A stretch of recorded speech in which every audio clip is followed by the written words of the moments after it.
Peace and love, brothers and sisters. This is the Prince of Pan-Africanism, Dr. Umar Johnson, King Kong Consciousness. And what I would like to do today, is I want to do a psychological analysis on some of the philosophy and opinions of the Honorable Frederick Douglass.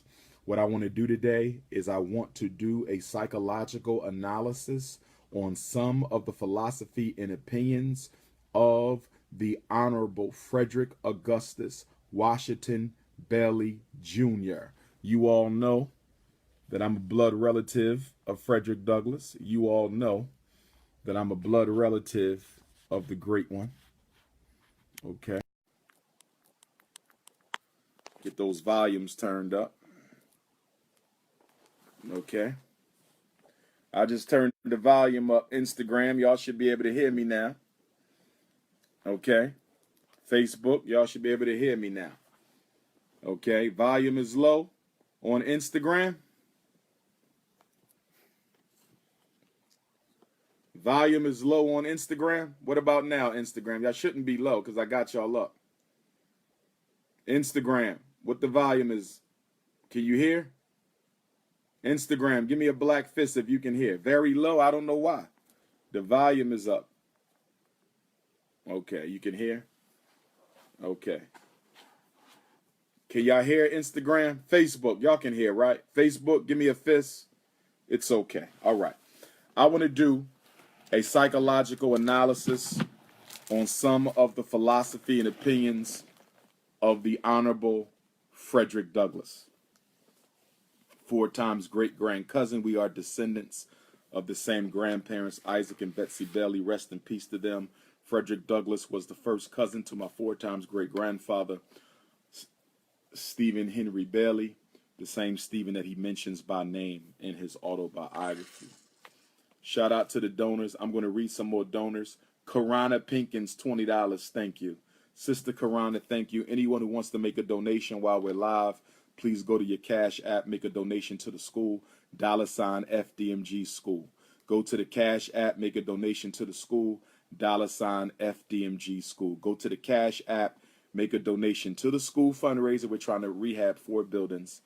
Okay, $FDMG school. If you're having trouble on Instagram, go to Facebook. If you're having trouble hearing me, go to Facebook, Dr. Umar Ifatunde. If you're having trouble hearing me, go to Facebook, Dr. Umar Ifatunde. Okay, the title of this piece is called We Must Become Independent.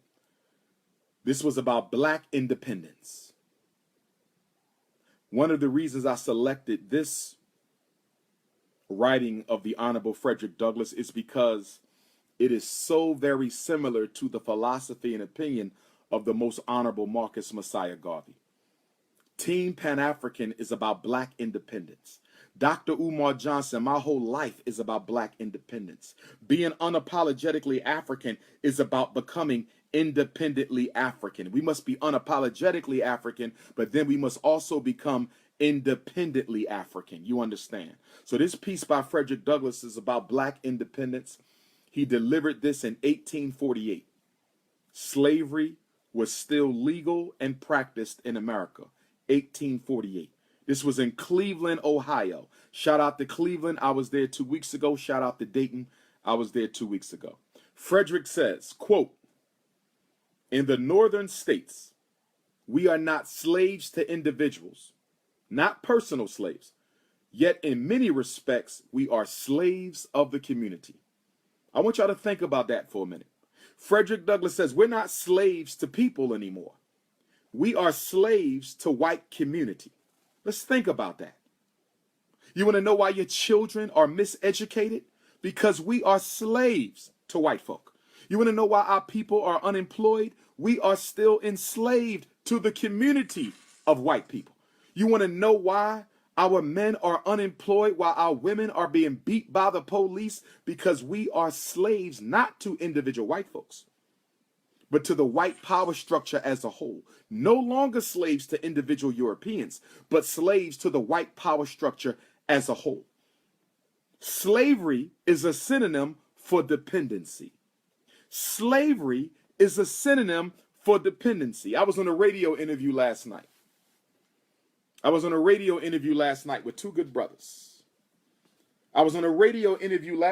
with two good brothers. Two good brothers. And we were talking about black independence. We were discussing black independence. And they were talking about politics as a means to liberation. And what I told those brothers is politics will never deliver black people to liberation. See, we have to understand white supremacy, what it is, how it operates. Rest in peace to Queen Mother Dr. Frances Cress Welsing. That was White Supremacy 101. Dr. Umar Johnson, White Supremacy 2.0. Nothing the oppressor creates for you will ever liberate you. Nothing the oppressor does for you will never liberate you. I want to be clear. Nothing the oppressor supports for you would ever liberate you. If they gave it to you, it will not be sufficient to deliver liberation. If they bought it for you, it will not be sufficient to deliver liberation. If they support it, you know it is absolutely ineffective as a strategy of liberation. Okay? Now, Eddie Jones, you just said that I'm making Masonic hand gestures. That's what Eddie Jones just said. See, Brother Eddie, people like you are part of the problem. Because you don't have any evidence to support your claim that Dr. Umar Johnson is a Mason. But you're saying when I move my hands like this, I'm throwing out Masonic gestures. This is what you claim. My hands are not moving because I'm a Mason, because I am not, have never been, and am not interested in it. Much respect to my Masonic brothers and sisters. I don't take issue with all of them categorically. Some of them do the work of the people. Systematically, I don't think they've done anything lately for black people as a movement, but there are individual Masons who do good work. So I will not castigate the entire Masonic order. But I am not one, and I'm not interested in being one. I told y'all this a million times. Obviously, Brother Eddie doesn't understand this. See, when I tell you that I'm not a Mason, when I tell you that I'm not a Greek, when I tell you I'm not an elk, when I tell you that I'm not a boule, when I tell you I'm not a bourgeoisie, when I tell you I belong to no secret society whatsoever, you have trouble believing that. And the reason you have trouble believing that is you're not used to black men with doctoral degrees, trained in white institutes. You're not used to professional black men being this unapologetically African. You assume that I must have been given a license to tell the truth from some secret society. I don't belong to any secret societies. Getting back to the message, I am not against voting. I am not against voting. I'm against black people who believe voting is going to significantly change anything for us. That's what I'm against. You can vote. I will never stop you from voting because it doesn't hurt us and it damn sure don't help us. I will never stop you from voting because it doesn't hurt us, but it damn sure don't help us. I'm not against voting. I'm simply saying that I'm not voting unless I have a reason. I'm not voting for anyone unless I have a reason. Okay? That's all I'm saying. Okay? Black people got this sickness. See, integration is a mental illness. And any integration solution is also a mental illness. Do you understand? See, any solution that someone brings to you for your liberation, if it is not logical, if it does not make logical sense, it is automatically pathological. Stay with me. This is a psychological analysis. Stay with me. This is a psychological analysis. I'm going to say it again. Anybody who brings you a so-called solution to the black predicament, if that solution is not logical, it is automatically pathological. Let me give you an example. If someone tells you that integrating with our oppressor is a solution, that doesn't make logical sense. The same people that enslaved you, Jim Crowed you, segregated you, miseducated you, okay? If you force your way into their life, they're going to love you. That's illogical. And because it is not logical, it is automatically what? Psychopathological. Our good ancestor, Dr. Bobby Wright, a Garveyite psychologist from Chicago. Dr. Bobby Wright, a Garveyite psychologist from Chicago. Dr. Bobby Wright wrote a book called The Psychopathic Racial Personality. The Psychopathic Racial Personality. You will read that book in the next Ifatunde University class. You will read that book in September at the next Ifatunde University class. The book was called The Psychopathic Racial Personality. But we have to talk about the psychopathic black integrationist personality. That's what I want to, the psychopathic black integrationist personality, because we have some psychopathological integrationists. You have black people who will destroy the whole community for the right to live with white folks. You have black people that will destroy the whole community for the right to sleep with white folks. You have black people who will destroy the entire community because they have a pathological addiction to white approval and participation. A pathological addiction to white approval and participation. But let's go back to what the great ancestor said. Frederick Douglass in his wisdom said, we are not slaves to individuals. We are slaves to the community. He said, however, far enough removed from the actual condition of the slave to make us largely responsible for their continued enslavement. We are far enough removed from the condition of the slave to make us responsible for their continued enslavement or their speedy deliverance from the chain. For in the proportion which we shall rise in the scale of human improvement, in that proportion do we augment the probabilities of a speedy emancipation for our enslaved fellow countrymen. What is Frederick Douglass saying? He's saying the same thing that the Honorable Marcus Messiah Garvey said. If we want to liberate black people, if we want to help our brothers and sisters who are hardest hit by the white power structure, we have to unite and build a truly independent black reality. That is the solution. A truly independent black Africa, a truly independent black America, a truly independent black Caribbean, a truly independent Central and South America. Colombia, I will see you. Black Colombia, stand up. Brazil, I will see you.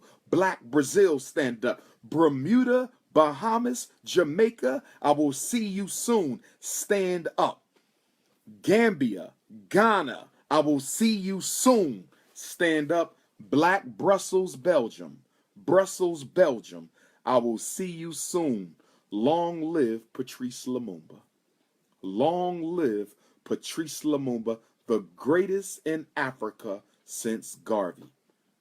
Now, just so y'all understand, when we talk about black independence, whether it's the Honorable Marcus Garvey, the Honorable Frederick Douglass, or the Prince of Pan-Africanism, black independence is the solution. One of the brothers on the radio show last night mentioned a concept known as power sharing. Power sharing. This is a false concept. There's no such thing as power sharing when you deal with racism, because white people don't share power. That's the second rule of racism. White people do not share power. So any Negro who says we can share the power, any Negro who tells you we can share the power is a Negro who doesn't understand white power. White people don't share power with blacks. In fact, no culture shares power. Chinese ain't trying to share no power. Arabs ain't trying to share no power. Jews ain't trying to share no power. Mexicans ain't trying to share no power. Latinos ain't trying to share no power. Nobody's trying to share power but black folks. There's no such thing as power sharing. No such thing. And why are we looking to share power with our oppressor when we could take our $2 trillion? Why are we looking to share power with our oppressor when we can take our $2 trillion and create an independent black reality of our own that we control? Explain that to me. This is what I asked my brother last night. I said, here's my question. We are 65 years after the landmark Supreme Court Brown versus Board of Education Supreme Court decision. May 17th, 1954. That's tomorrow, brother. Isn't today the 16th? Isn't today the 16th? Let me check. Yes. Today is the 16th. Tomorrow is 65 years of school desegregation. Tomorrow is 65 years of school desegregation. And after 65 years of school desegregation, black children are doing worse today than we were doing in 1954. Black children are doing worse today than we were doing in 1954. Let me explain something. I have a list of black inventions. I have a list of black inventions. Listen to this. Air conditioning unit, 1949. The almanac, 1791. The automatic cutoff switch, 1839. The automatic fishing device, 1899. The automatic gear shift, 1932. The baby buggy, 1899. The bicycle frame, we invented, October the 10th. The biscuit cutter, November the 30th, 1875. Blood plasma bag, Charles Drew, 1945. The cell phone, 1971. That was invented by Henry Sampson, the cell phone. The chamber commode, 1897. The clothes dryer, 1862. The curtain rod, 1889. The doorknob, 1878. The doorstop, 1878. The dustpan, 1897. The egg beater, 1884. The elevator, 1867. The electric lamp, 1882. The eye protector, 1880. The fire escape, 1878. That's right. Give it up for our ancestors. Widow's fist at, widow's heart at. Give it up for our ancestors. Give it up for our ancestors who invented all of this.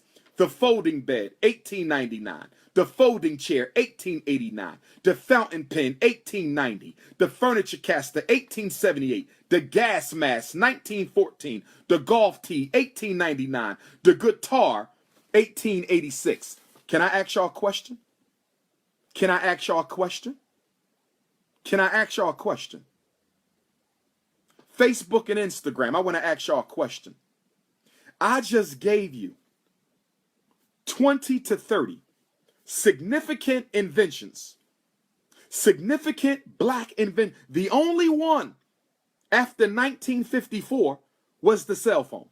The only one after school desegregation was the cell phone. Here is my question, Black America. Here is my question. If we invented all of that before school desegregation, and we haven't invented nearly half of that since school desegregation, what did we gain from school desegregation? Our children have gotten dumber. That's right.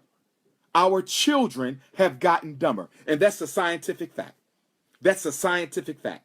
As the black child increases in school grade in America, their average IQ goes down. From kindergarten through 12th grade graduation, as the black child increases, as they go up in grade, the black child goes down in intelligence scores. Explain that to me. If you are learning more why is your IQ going less? If you are learning more, why is your IQ going less? We did better when we were segregated. We invented more when we were segregated. In the dilapidated, underfunded black schoolhouse, black children excelled better than they do now. And why? Why did we do better in segregated schools than we do now in integrated schools? Why did we do better in segregated schools than we do now in integrated schools?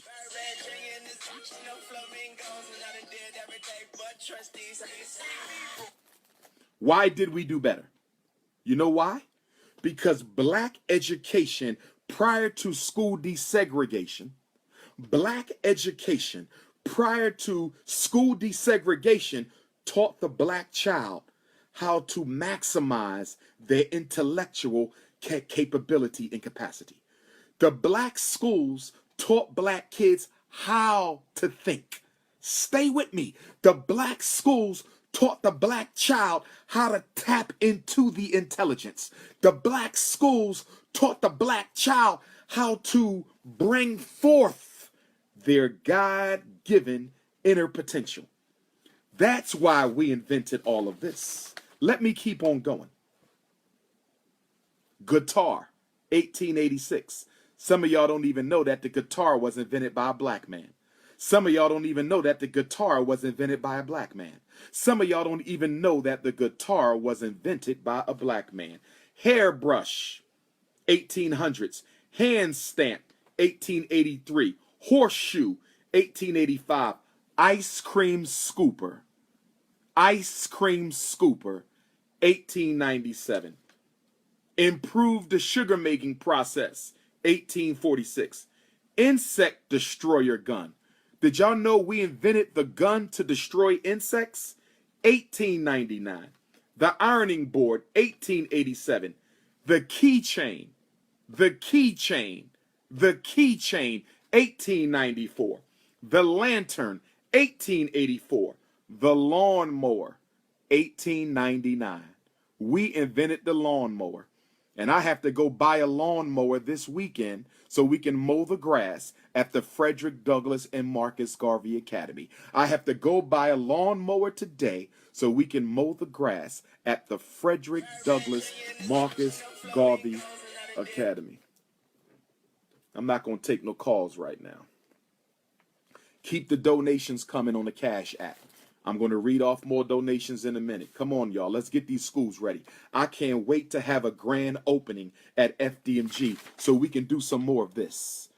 I can't wait to have a grand opening at FDMG so we can do some more of this. Because black children have so much more to give the world than basketball. Black children have so much more to give the world than football. Black children got so much more to give the world than rap music. Black children got so much more to give the world than fake hair. Black children got so much more to give the world than sports and entertainment. We need some more of this.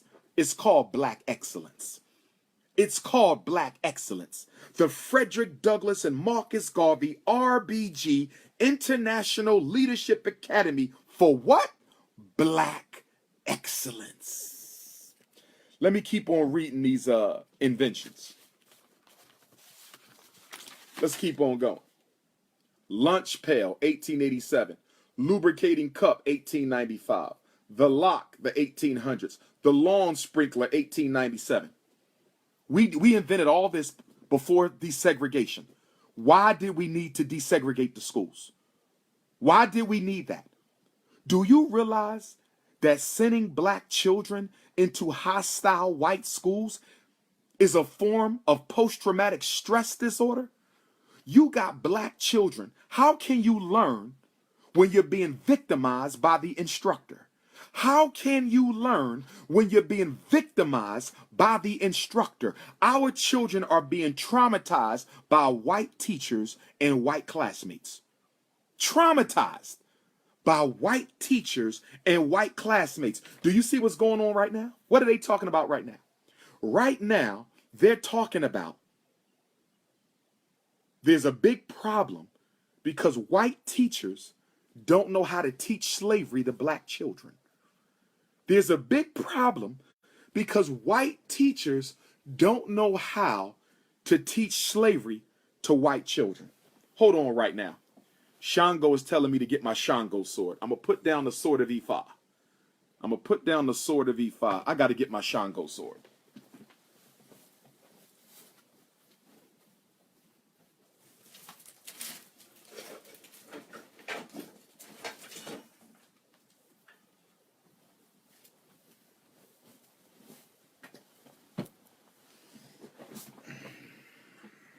Shango and Ogun, we back.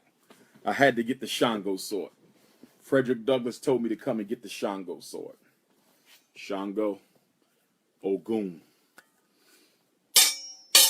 Now, they said white teachers don't know how to teach slavery to black children.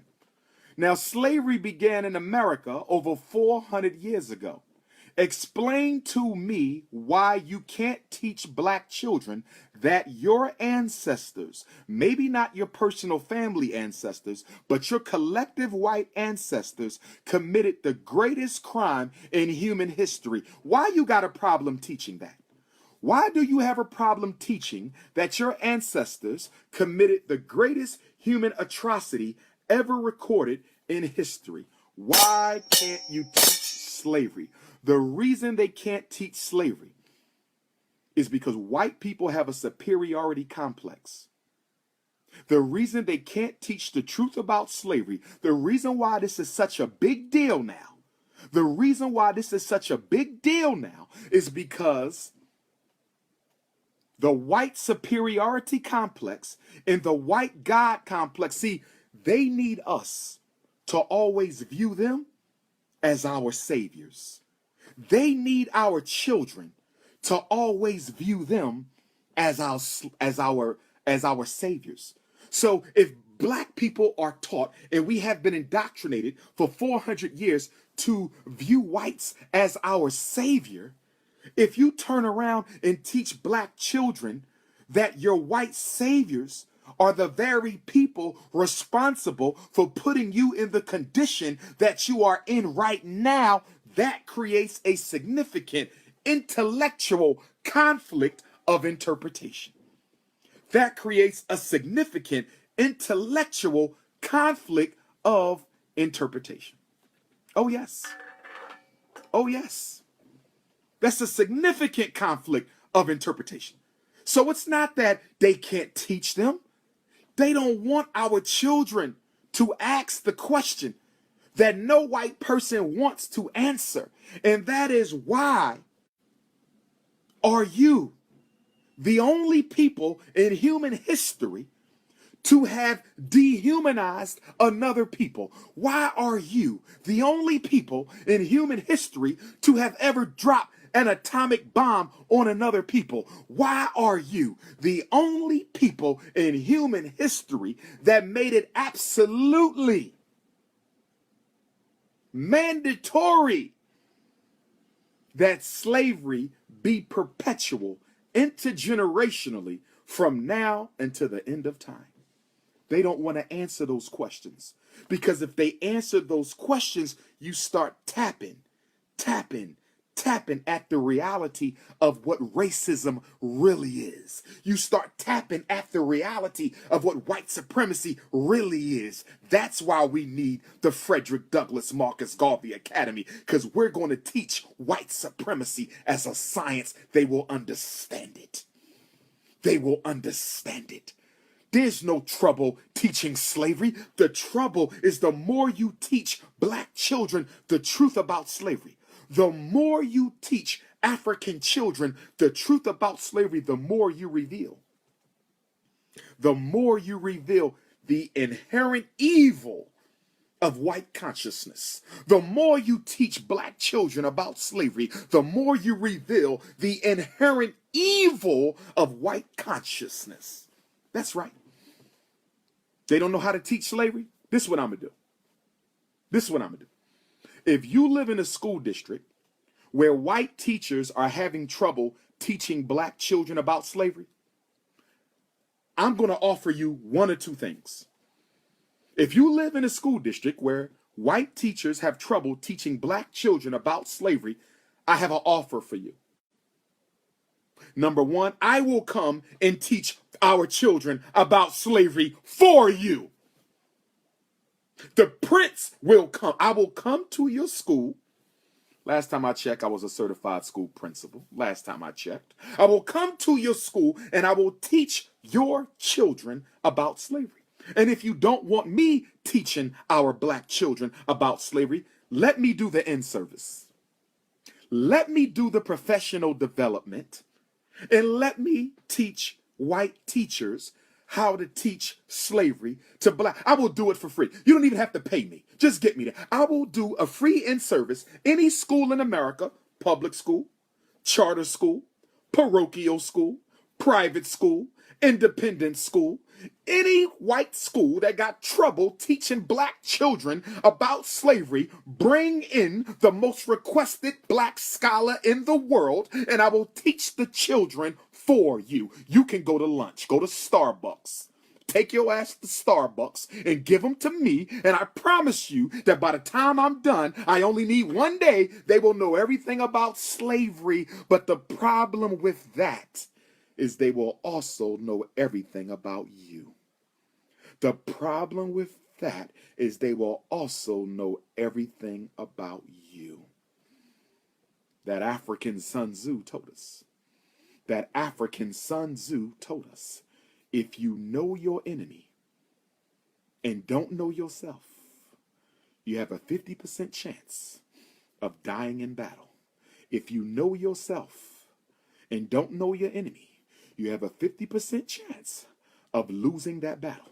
If you don't know yourself and don't know your enemy, you will lose in every single battle. But if you know yourself and know your enemy, you cannot lose the war, even in 1,000 battles.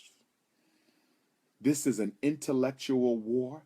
This is a spiritual war. It is an economic war, and it is a political war. If you come asking me whether I'm voting this election season, my answer is so far, hell no. And the reason my answer is so far hell no is because I haven't met a single candidate that is offering me anything that makes me interested to go and endorse them on election day. I'm not aware of a single black candidate. I'm not aware of a single white candidate. I'm talking not only president, I'm talking governors, I'm talking mayors, I'm talking city council, I'm talking committee people. I don't know of a single black person running for office in this country that I would vote for.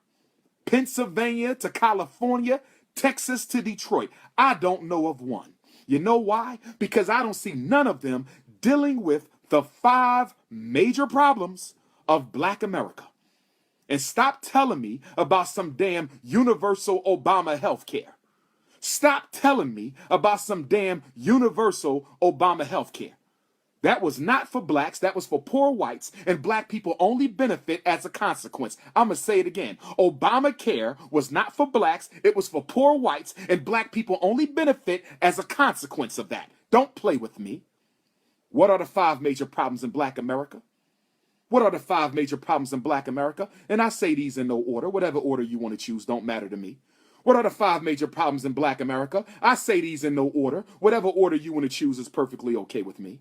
Number 1, police genocide. What is your black candidate or your white candidate doing about police genocide? What is the plan to stop white police from killing unarmed black people? I'm going to stop and listen. What is your plan to get white police to stop killing defenseless black people? They just shot a pregnant woman. A pregnant woman was just murdered outside of Houston, Texas, the other day. Rest in peace to her.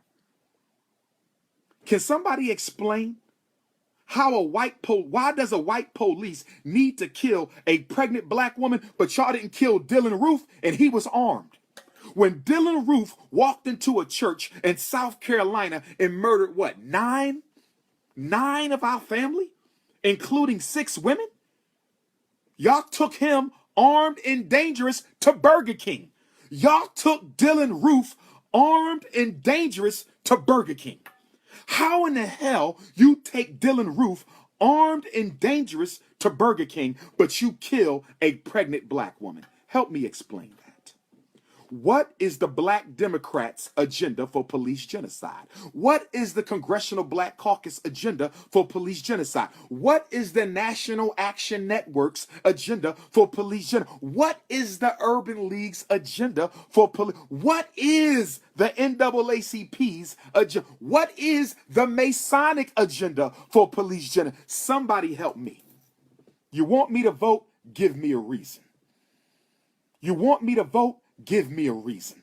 Number one, police genocide. Number two, miseducation. Number two, miseducation. 25% of black boys are graduating from high school in America. Only 25% of black boys are graduating from high school in America. Only 25% of black boys are graduating from high school in America. What are you going to do to put more black men in the classroom? What are you going to do to punish principals who allow black boys to be put in special ed for discipline reasons instead of learning problems? What are you going to do to punish principals that allow black boys to be put in special ed for discipline problems and not for learning problems? What are you going to do to principals and teachers who exclude black boys from learning by sending them out of the classroom all of the time? And then you got a nerve to say he must got a learning disability because his test scores are low. The reason his test scores are low, Mrs. Slurbanowski. The reason the test scores are low, Mrs. Pellegrino. The reason the test scores are low, Mrs. Silverstein. The reason the test scores are low is because you keep on putting them out the classroom. They be standing in the hallways all day, sitting in the detention room all day, sitting in the principal office all day. That's the problem. What are you going to do about it?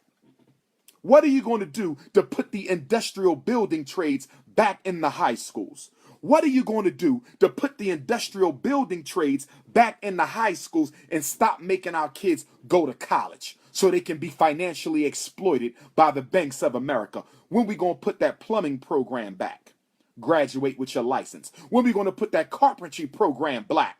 Graduate with your license. When we going to put that HVAC program back in the high schools? Graduate with your license. When we going to put that welding program back in the high schools? Graduate with your license. When we going to put that auto mechanic program back in the high school? Graduate with your license. Selma, Alabama, next Sunday, May the 26th, Dr. Umar's first visit to the ground, the holy ground of civil rights. Selma, Alabama, Sunday, May the 26th, 2 o'clock lecture and a 7 o'clock lecture, absolutely free. First come, first serve. It is going down. The Revenge of Bloody Sunday. Atlanta, Georgia, Sunday, June 2nd. Atlanta, Georgia, Sunday, June 2nd. Atlanta, Georgia, Sunday, June 2nd at the Omanala Afrocentric Griot Museum, 337 Dargan Place in Atlanta. Philadelphia, Pennsylvania, Sunday, June 30th, World Prayer Center, 29th and Ridge in Philadelphia, 4 o'clock. Atlanta, June 2nd, 4 o'clock. November 2nd, Tulsa, Oklahoma. November 2nd, Tulsa, Oklahoma. November 3rd, Oklahoma City. August 30th, Jacksonville, Florida. August 31st, Orlando, Florida. July the 6th, Charlotte, North Carolina. July the 6th, Charlotte, North Carolina. July the 6th, Charlotte, North Carolina. July the 14th, Hempstead, Long Island, New York. July the 14th, Hempstead, Long Island. Seattle, Washington, Judge Joe Brown and the Prince of Pan-Africanism, Seattle, Washington, Civil City Hall, Wednesday, May the 29th, 5 until 9. Donate to the school. Cash App, $FDMG School. Cash App, $FDMG School. Mail-in donations, FDMG Academy, P.O. Box 9634. Mail-in donations, FDMG Academy, P.O. Box 9634, Wilmington, Delaware, 19809. Resumes, fdmgresumes@gmail.com. Let me get back into my message. Police genocide, number 1. Miseducation, number 2. Let me stay on this miseducation for a minute. And I hope to see all of you in Wilmington, Delaware, June 8th and 9th. I hope to see all of you in Wilmington, Delaware, June 8th and 9th. I hope to see all of you in Delaware, June 8th and 9th for the National Independent Black Parent Association Conference. California, y'all need to come on over to Wilmington.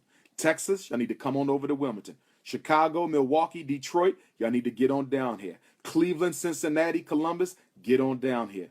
Carolina, North, South, West Virginia, y'all need to get on up. DC, Baltimore, y'all need to come on in, get this training so you can go back and fight to protect our children. You cannot be a warrior of the school to prison pipeline if you haven't been trained by the Prince of Pan-Africanism. 2 days, 9 to 5. 2 days, 9 to 5, Wilmington, Delaware. Let's make it pop. The Cash App, why do I got to type the Cash App? $FDMG School. If you need the full link, it's cash.me/$FDMG School. Cash.me/$FDMG School. If you didn't get that, text my phone. I'll text it to you later. 215-989-9858. 215-989-9858. 215-989-9858. Problem number 1, police genocide. Problem number 2, miseducation. Let's stay with the miseducation for a minute. I just read an article today.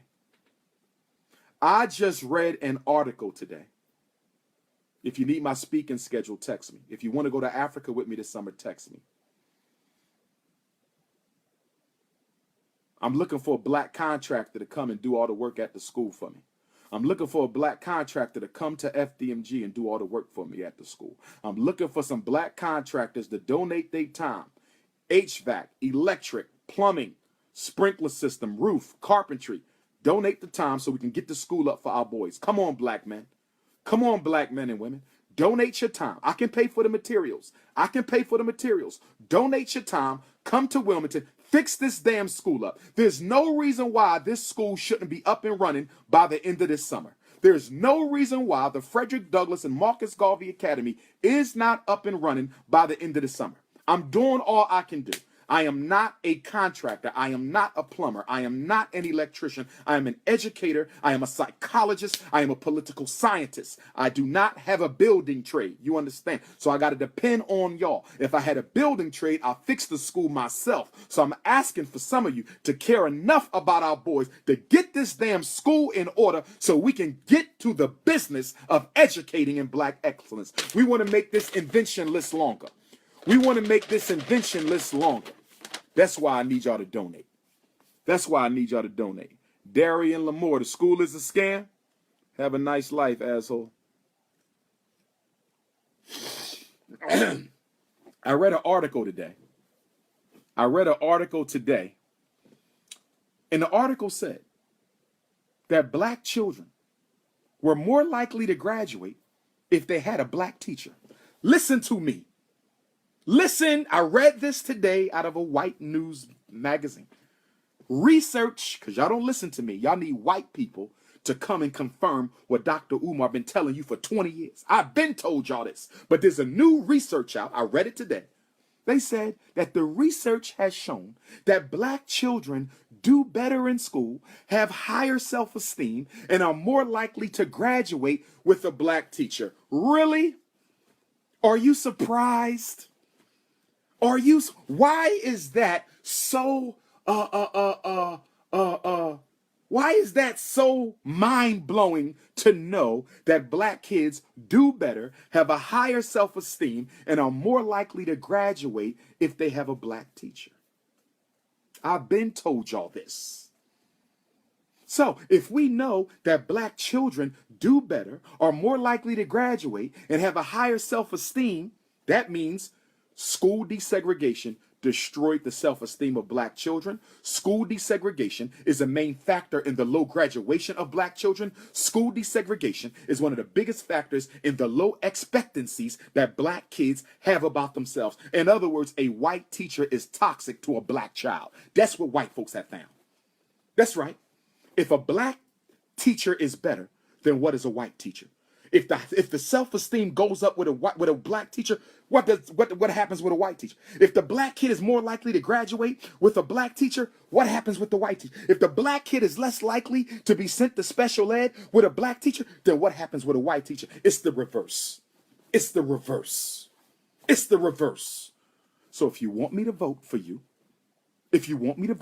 what is your plan to give black children more black teachers? What is your plan to give the black community control of our schools? What is your plan? And black male teachers, black men are less than 1% of all teachers in the United States of America. Black men are less than 1% of all teachers in the United States of America. But they will be more than 50% of the teachers at the Frederick Douglass and Marcus Garvey Academy.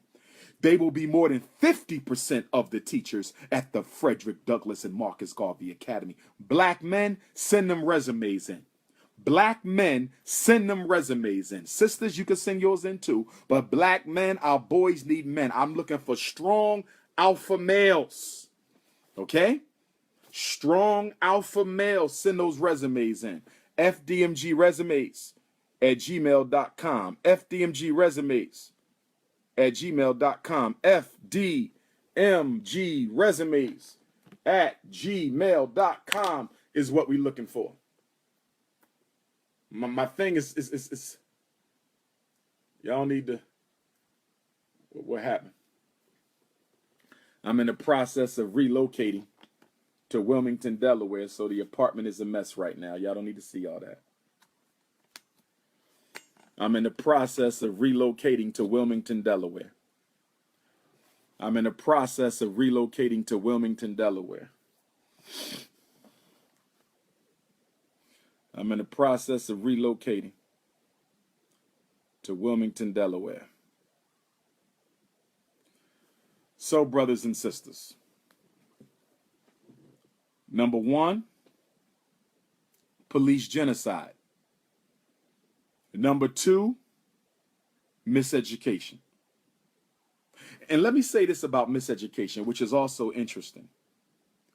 Let me say this about miseducation, which is also interesting.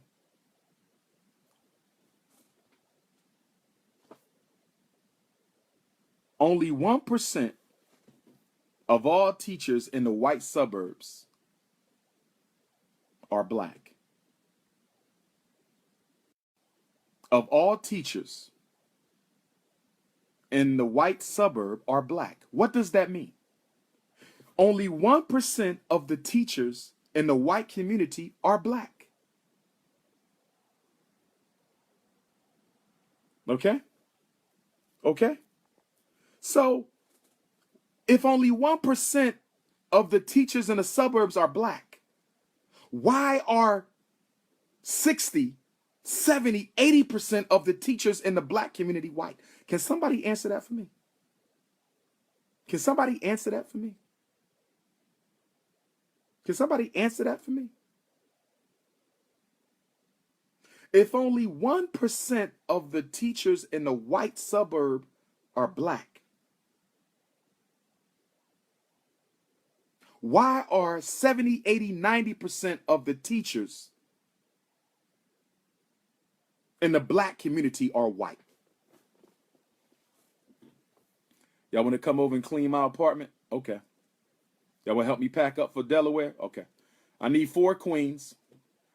I need 4 queens who are going to come to Philly, help Dr. Umar pack up the apartment and help me pack and unpack in Wilmington. 4 queens.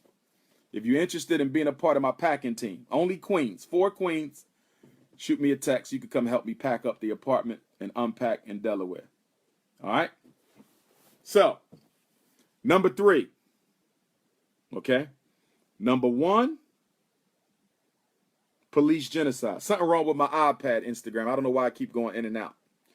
But number one, police genocide. Number two, miseducation. Number three, mass incarceration. Mass incarceration. Newark, New Jersey. I don't know if y'all knew this. I just learned yesterday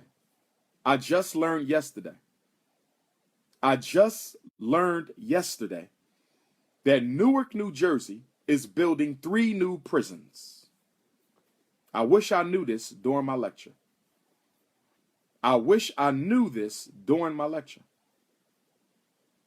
Okay? Newark, New Jersey is building 3 new prisons. They are taking money from the schools and they are building jails with the money from the school. Are you all aware that the New Jersey pension system for teachers? Are you all aware that the Pennsylvania pension system for teachers? Are you all aware that the Ohio pension system for teachers? Are you all aware that the Maryland pension system for teachers invests in private prisons? I'm going to say it again. Are you aware that in Maryland, New Jersey, Ohio, Pennsylvania, and there are others, the teacher retirement program takes your tax money and they invest it in private prisons to raise money for the teacher's retirement? I want to say it one more time.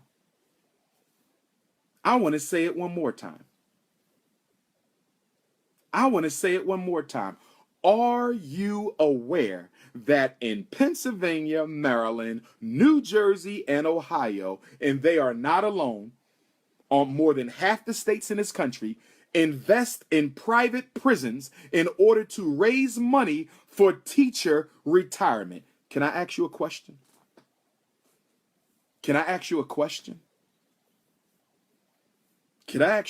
If the teachers are investing in private prisons in order to retire, if the teachers are investing in the prisons in order to retire, why would they care about educating your children? If they are investing in the prisons in order to retire, why would they care about educating your children? Isn't that a conflict of interest? What are you going to do about that, Mr. Mayor? What are you going to do about that, Mr. Councilman? What are you going to do about that, Mr. President? What are you going to do about that, Mrs. Governor? What are you going to do about that, Mr. State Rep, U.S. Rep, State Senator, U.S. Senator? We have a conflict of interest where the teachers are investing in private prisons for their retirement.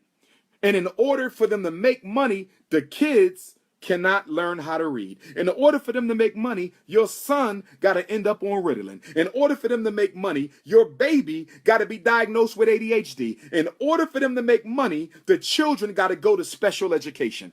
Help me understand why the Congressional Black Caucus isn't saying nothing about that. Help me understand why the NAACP isn't saying nothing about that. Help me understand why the National Action Network and the Urban League ain't doing nothing about this secret that the teachers are investing in private prison. How in the hell can the teachers be investing in prisons? Somebody talk to me today. Somebody talk to me. Okay. You said the teachers don't know. The teachers don't know? Well, they know now. The teachers don't know? So let me ask you something. Once they find out, how many teachers do you know are going to drop out of the retirement system, the teachers' retirement system? How many teachers you know are going to drop out the union, black or white? None of them are going to leave because they don't give a damn about what happens to black children as long as they get their bougie-ass retirement check. They don't know. They don't know. Well, what they going to do when they find out? Nothing.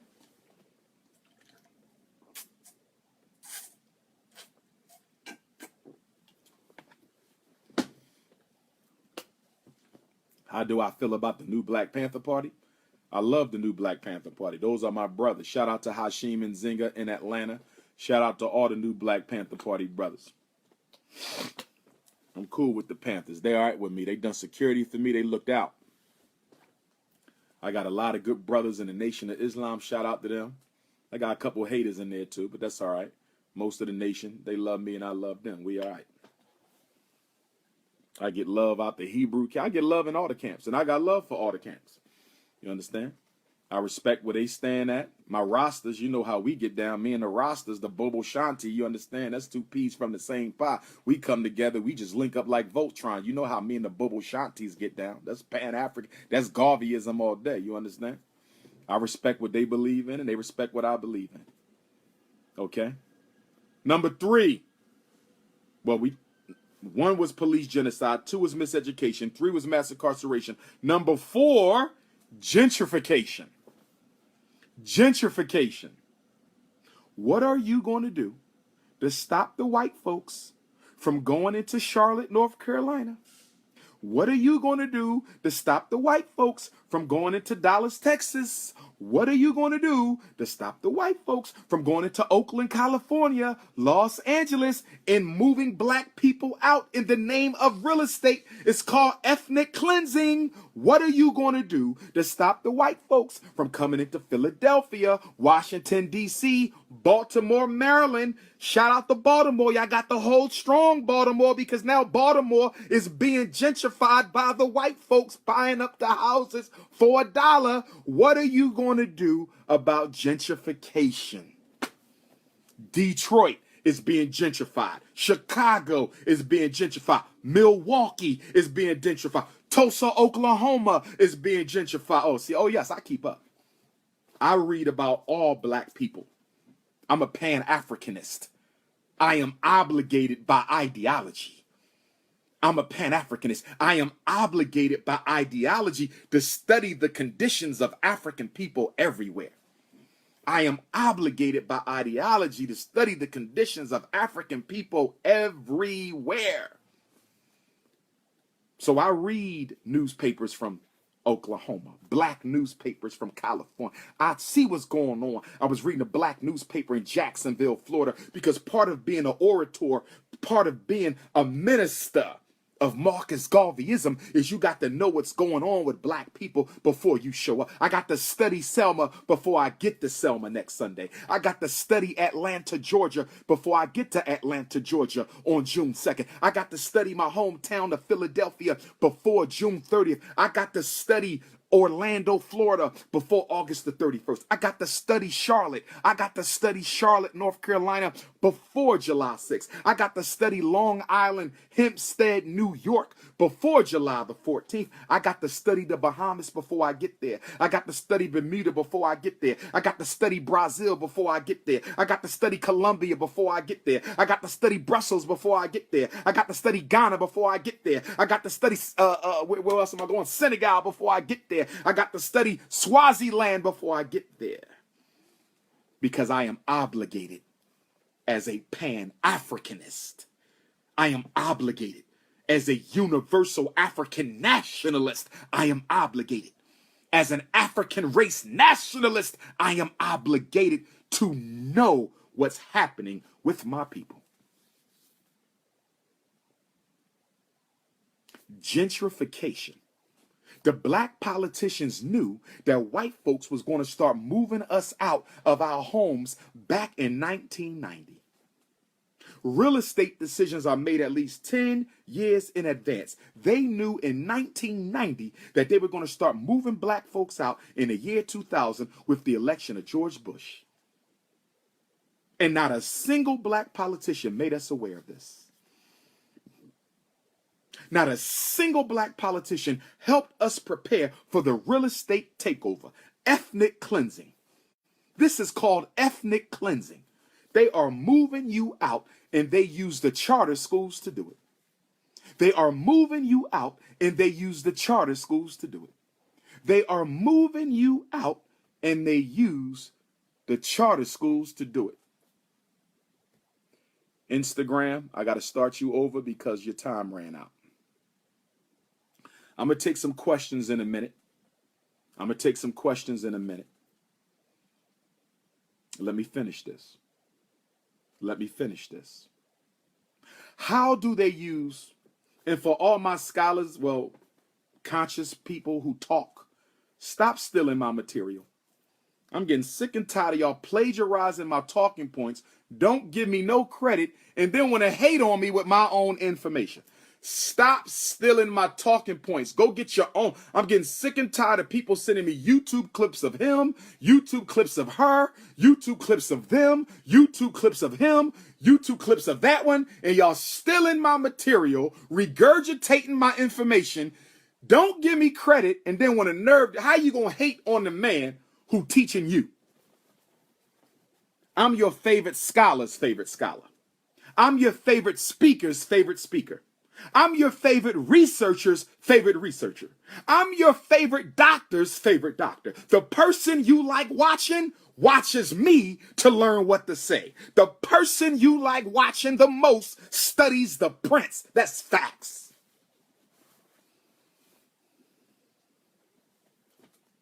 If you want the title, come get it.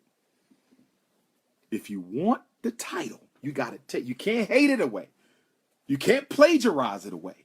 You can't copy it away. If you want this belt that I've been wearing for 10 years, undisputed, undefeated, heavyweight champion, King Kong, come take it.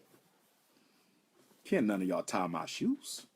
Can't none of y'all YouTubers tie my shoes. Not none of you. Y'all can't touch me. That's why y'all hate it when y'all see that microphone on that stage. Y'all hate it.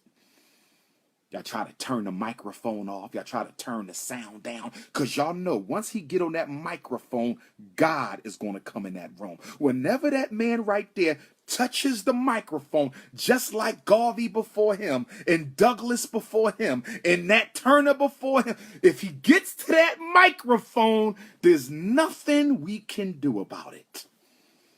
They can debate whatever they want to debate, but they cannot debate the God-given prophetic voice of Ifa Tunde. Okay? Number 5, police genocide, miseducation, mass incarceration, gentrification. Number 5, access to wealth and resources. Access to wealth and resources. If black people are 12% of America, we want 12% of the money. If black people are 12% of America, we want 12% of the banks. If black people are 12% of America, we want 12% of the oil, 12% of the land. We want our resources. We don't want no more rights. No more civil rights bills. We done with that.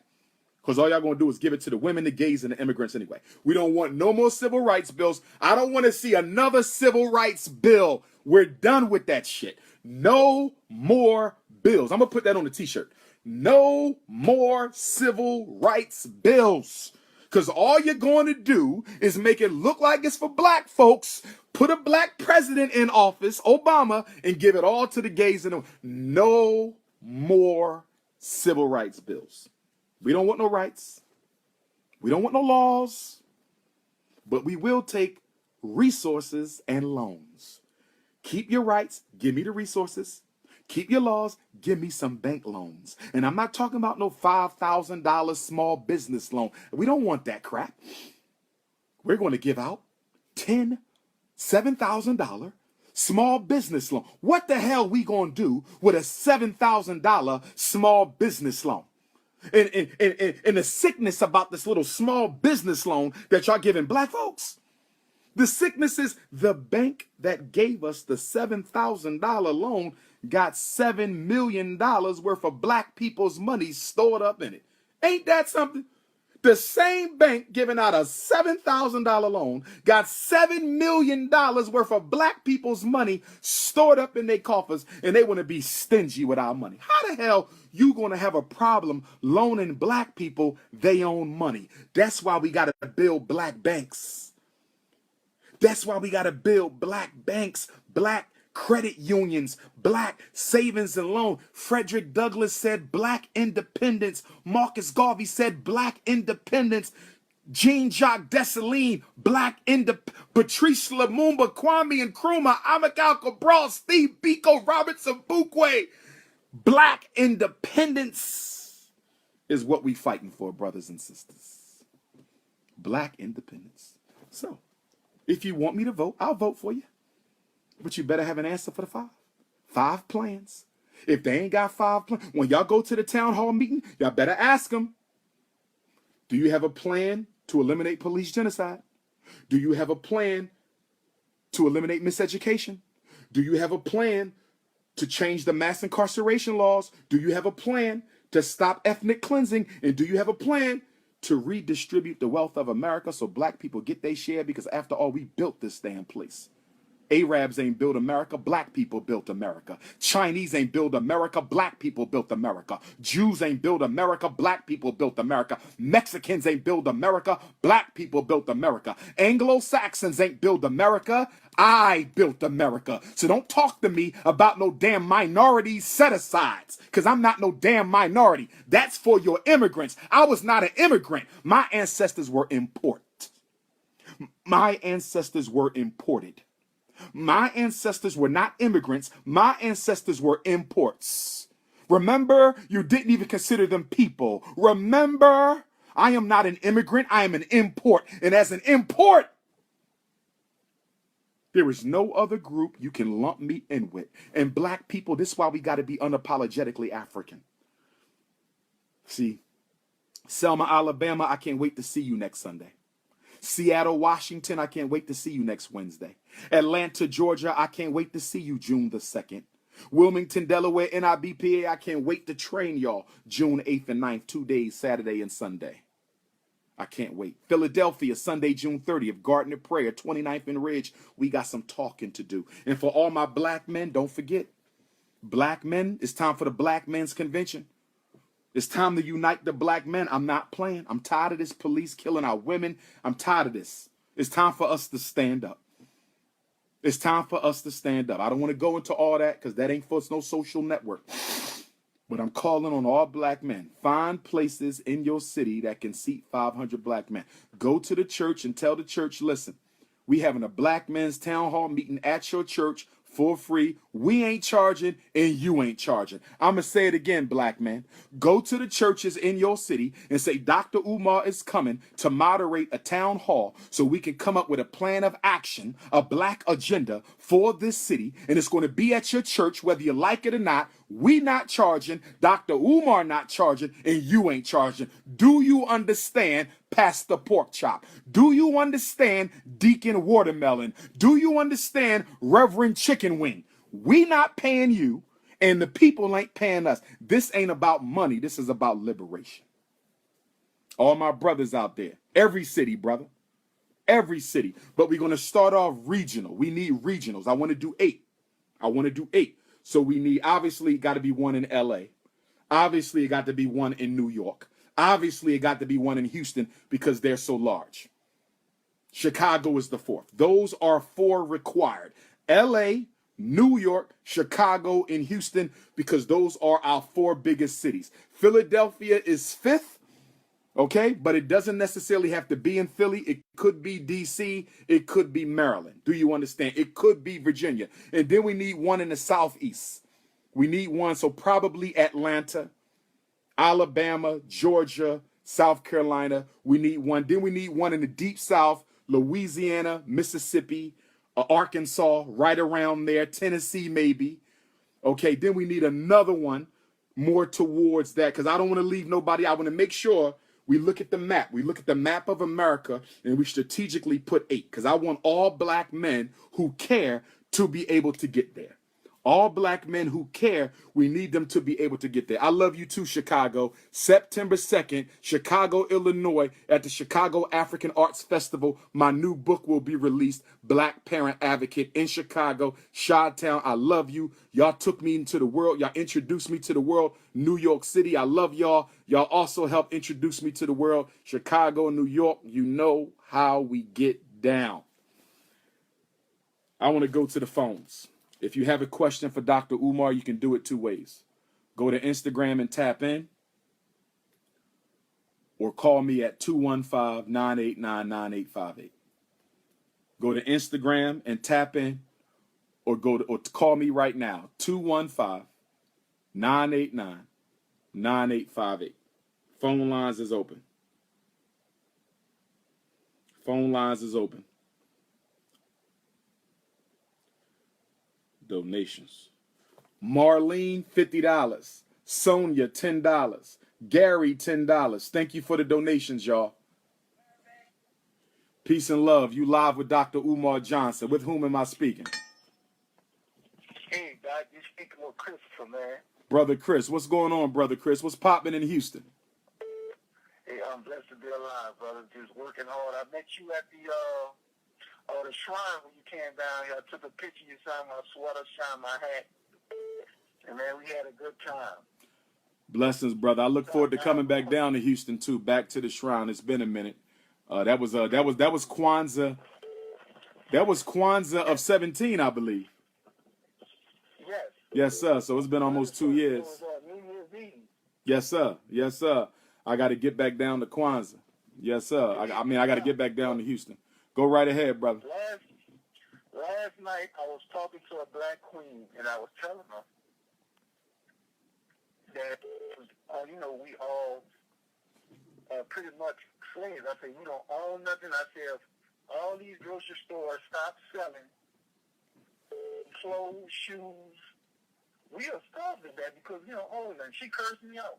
Absolutely. But my thing is how we, like these baby boomers on page, like they, that's right.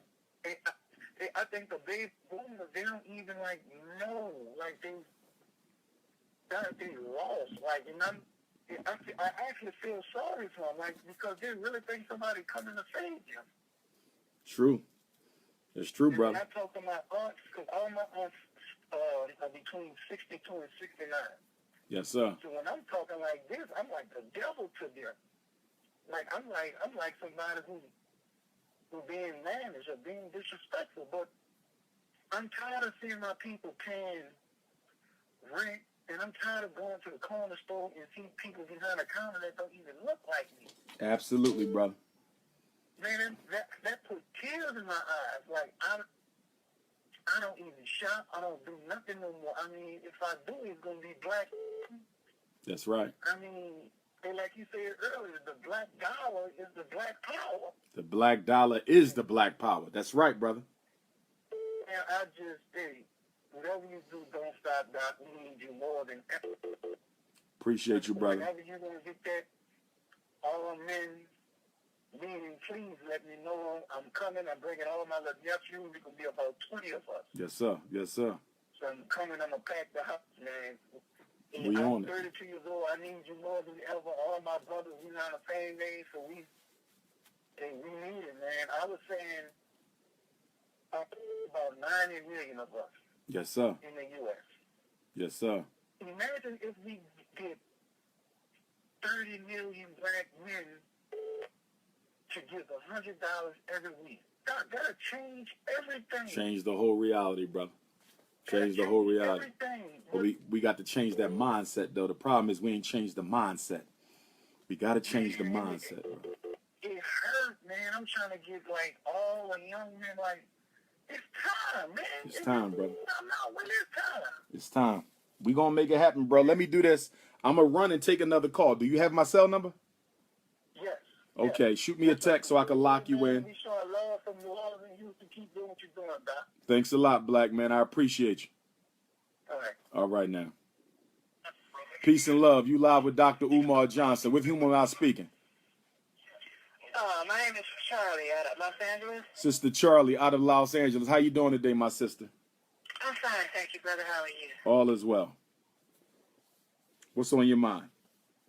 Oh, okay. Am I speaking to Dr. Umar? This is him in the flesh, Queen, the one and only. Oh, okay. I thought you were a filter. Okay. Listen, brother, my comment/question is this.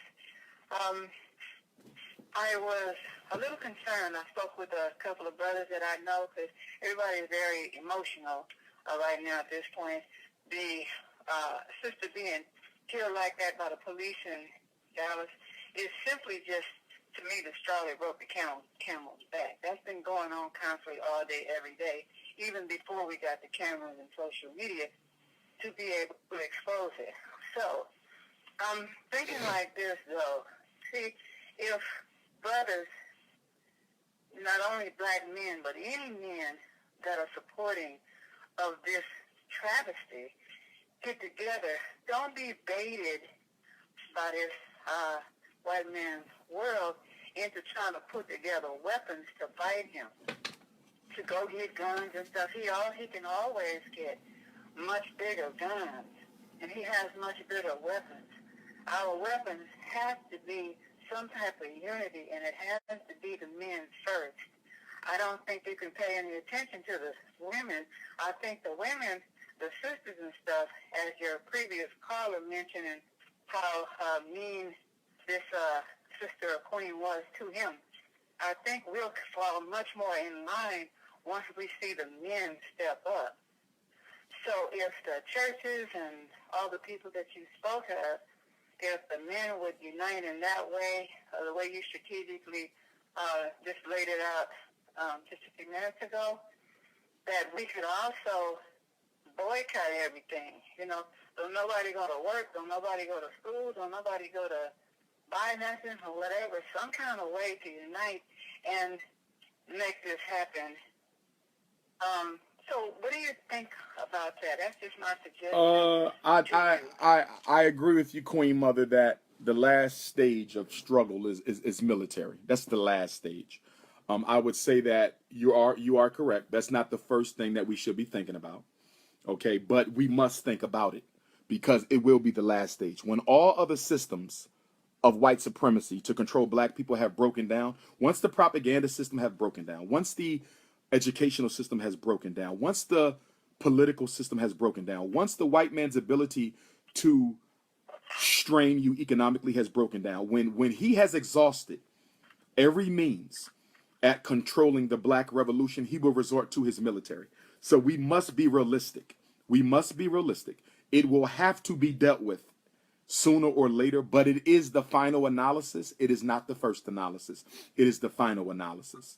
Okay, so yes, you're correct. It should be delayed, but it cannot be denied. But I do agree with you, Queen. I do agree with you. Oh, yes, so the best to you brothers or whatever, but you have to kick it off. You have to jump start it. Yes, indeed. Yes, indeed. Well, first of all, we have to get our minds right. We have to get the minds right. The problem is the minds are not right at this present time. That's the issue that we're dealing with at present. The minds. Right. Once we get those minds right, then everything will be all right. Okay, yes, sir. Thank you so much.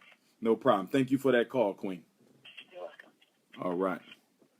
Phone line is open if you got a question. Phone line is open if you got a question.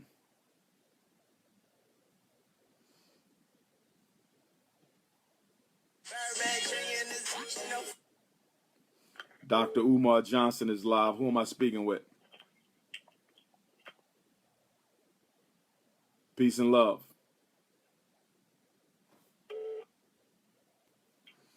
Dr. Umar Johnson is live. Who am I speaking with? Speaking of brother, Street Council, brother, from Newark, New Jersey, brother. Newark, New Jersey. Yes, sir. What's good, black Yes, man? Sir. Yes, sir. First of all, brother, we ready, brother. We ready. The time is now, brother. The time is right now. Not tomorrow, not next week, not us sitting down on our ass waiting for the next one to get murdered and slaughtered on these streets, brother. Yes, sir. The time is now. We ready, brother. The bottom line is, brother, the way they slaughtered that sister, brother, and it's a pattern, brother. It ain't just that sister, man. It's across America, man, whether it's on video or non-video, brother, whether it's in the courtroom or non-courtroom. They continue to slaughter us, brother. They continue to feed these garbage, this false education. Brother, like you said, brother, and I put it on Facebook ASAP, brother. We need a black man convention, brother. I would get with these Negroes, these pork chop eating, boot licking, shoe shuffling, coons, brother, and tell them, man, open up these damn doors. If you can't open it up for the homeless, open up these damn doors, brother, because we need to put together an agenda, and we need to do that ASAP, brother. Yes, sir. I agree with you, brother. I agree with you. I appreciate you holding the line, man, and continue to, not compromise your position, man, for our people, man. The reason why we ain't got multiple Marcus Garveys and multiple Malcolm X because everybody controlled by a paycheck, brother. Yes, sir. Now, brother, that brother, when it hit the fan, brother, none of that stuff gonna matter, man. All we got is the power within our people, brother. Absolutely. We need to find out when you take calls from the black men. You need to find out, ask them, brother, is you ready? And is you ready right now? Other than that, man, they can't be falling in love with nothing of this world, brother, because all this stuff is temporary, and we can't take it with us. Absolutely. None of it we can take with us, brother. Absolutely. Appreciate that, brother. Appreciate that. Appreciate you, brother. Continue to hold the line, man. Set the date, time, brother, and I'm there front and center, brother. Will do, brother. Will do. Peace and love. Appreciate that. Yeah, y'all saw the bookshelf shift. Well, I'm packing up my books. So the bookshelf don't have as many books in it as it did. So it's going to lean because all the books, and now I'm taking books out. So, could have been an ancestral shift. That could have been an ancestors, clapping at the energy on the live today. But again, I'm packing up the whole apartment. Wilmington, I'm on my way, baby. Wilmington, I'm on my way. We packing it up.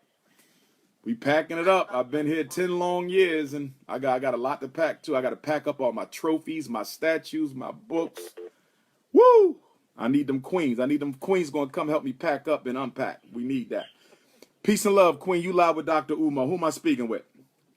This is Crystal from Brooklyn, New York. Peace and love, Sister Crystal. What's on your mind today, gorgeous?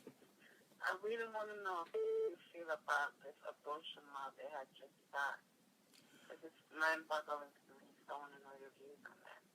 Okay, I haven't studied the details of the new abortion law. From what I understand, that law was only passed in one state at present. I don't believe the Supreme Court had shifted in their position on the abortion. I just believe that it was certain states that had passed a more stringent discipline law that punishes women as well as doctors and hospitals that administer abortions after which trimester did they say it was illegal?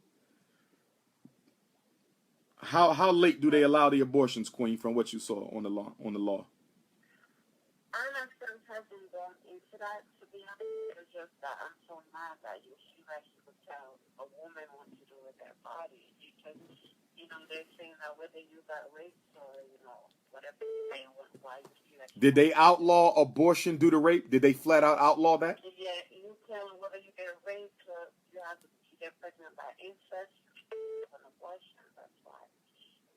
Okay, and that's Alabama. So I'm going to read that law well because I'll be in Selma, Alabama next Sunday. So I want to know exactly what that law states. So I'm going to read up on that. But I did hear that Alabama and I think Georgia as well. They're not allowing you. Well, let me tell you why they're doing this. Let me give you the backdrop. Okay, 25 of the 50 United States have a 0 population growth rate for white people right now. I want to repeat that. 25 of the 50 United States have a 0 population growth rate for white people right now. That means there are more Europeans transitioning in those 25 states than are being born. That's one of the reasons why we see so much of this aggression against African people. That's one of the reasons why we see so much of this aggression against African people, because they recognize the threat. So they have to artificially, right? They have to artificially engineer a 0 population growth for black people. That's why you have police genocide, black on black crime, drugs, mass incarceration, poor schools, poverty. All of that is designed, birth control, all of that is designed to bring us to a 0 population growth. But they have to do it artificially. But with the European, they have 25 states where they have a 0 population growth naturally. Through nature, they are having a 0 population growth. Don't get me wrong. I don't wish that on nobody at all, but it is the reality. And because you have 25 states with a 0 white population growth rate, they are changing the laws to make sure white women keep their babies because they're losing their numbers. That's what this abortion law is about. I can promise you they will not stop black women from having abortions. I can promise you there will be special programs. Because remember, the way America works is they pass a law. America will pass a law, and then they will create a little program that is an exception to the law. They do this all the time. This is why I don't know why black people celebrate these laws, because they will pass a law and then they will create a little exception in the law that allows for certain groups to ignore that law. I can promise you they will not stop black women from getting abortions. This is for white women because they have to beef up their numbers because their numbers are shrinking. Okay, my brother. And, I just want to say that I'm Jamaican and the Jamaicans are Jamaica. Shout out to Jamaica. I love Jamaica. You know, Jamaica is one of Dr. Umar's strongest countries. Even though it's an island, it's one of my strongest countries of support. Like, Jamaica is a very big Dr. Umar island. Yep, we love it. Appreciate all the work you're doing. I just want you to know that. Appreciate you, Queen. You stay blessed up there. All right, you too. Got you. Peace and love. Yes, brothers and sisters, that's about making sure they cut down on white abortions. That's what that. It's not about black women. That's about white women. The abortion laws is about white women. It's not about black women. When am I coming to Pennsylvania? DJ Dub Kev. I will be in Philadelphia. Sunday, June 30th, DJ Dub Kev. Sunday, June 30th, 4 o'clock, Garden of Prayer, 29th and Ridge. Make sure you come on out. Peace and love. Who's calling in from San Antonio, Texas right now? I can't hear you. Who's calling in from San Antonio, Texas? Hello? Yes, ma'am. I can hear you now, Queen. Are you? I'm calling from Virginia. Okay, say that again. I didn't hear you. You calling from where? Calling from Virginia. Virginia. Where at in Virginia? What city? Something. Okay, go right ahead, Queen. What's on your mind? Two things. I want to know, what do you think is your take on homeschooling? What is my take on homeschooling? I support homeschooling. I think it is a good temporary strategy that parents can put in place to educate their children until we have full schools where we can educate all of our kids as a group, collectively, as a movement. The reason why I call homeschools a Band-Aid is because black children have to be taught how to systematically work together. We have to forge a collective consciousness that cannot be done in individual homes. That must be done en masse with educational institutions. But I think it's a very good temporary strategy. Create your curriculum. There's a lot of curriculums online for anybody who wants to homeschool their child, especially if you're homeschooling pre-K to third. There's so many resources that are available to you. Make sure you download your state standards for education. Not that you're going to go by those because you're going to surpass those, but I want you to at least understand what your state is expecting your child to know in case you decide to put them back into public school at some point. You do need to have a roadmap that lets you know how your curriculum compares to the state guide for grade level standards. So you want that. You also want to create a room in your house that will serve as the homeschooling room. You don't want your homeschool to be unprofessional. Make sure it's very professional, very disciplined. Make sure everybody respects it. Because what I've seen in homes where the kids are homeschooled, sometimes it's not taken seriously enough. So the kids end up not learning. Like, there's no defined time. Like, you want to create a culture. So your child knows from 8 o'clock to 1 o'clock is school. It's no TV. There's no telephone. There's no visitors. There's no music. It's school. And I would even recommend that your child actually puts on a homeschool uniform, whatever that might be. And they know that when they put that shirt on, when they put those pants on, when they put those glasses on, but they need to physically put on something so they understand it is time to learn. And when the homeschooling is over for the day, you make them take that shirt off, make them take that outfit off. But your child needs to psychologically be able to separate and switch between the home environment as well as the homeschool environment. So I recommend you choose a room. It should be one room, one space, and that's where we do the learning. If it has to be the living room, so be it. But I would create psychologically an atmosphere in the living room that the child knows that it's time for learning. Like, you might put up a certain board, you might hang up something, but psychologically you need symbols and signs that help the child separate and differentiate between what is home life and what is school life. That's going to be a big challenge for you. Also, you got to create an academic calendar for your homeschool. So what I mean by that is your homeschool going to be year round? Is it going to be a 9-month educational calendar like public school, September to May, or August to June, or September to May? So you want to come up with that. You also need to find you a coach, an academic coach, which could be a teacher. There's a lot of retired teachers in our community, and you can get them to coach you, especially in those subjects where your child might struggle or where you might struggle. They can coach you through those subjects. But it's not hard.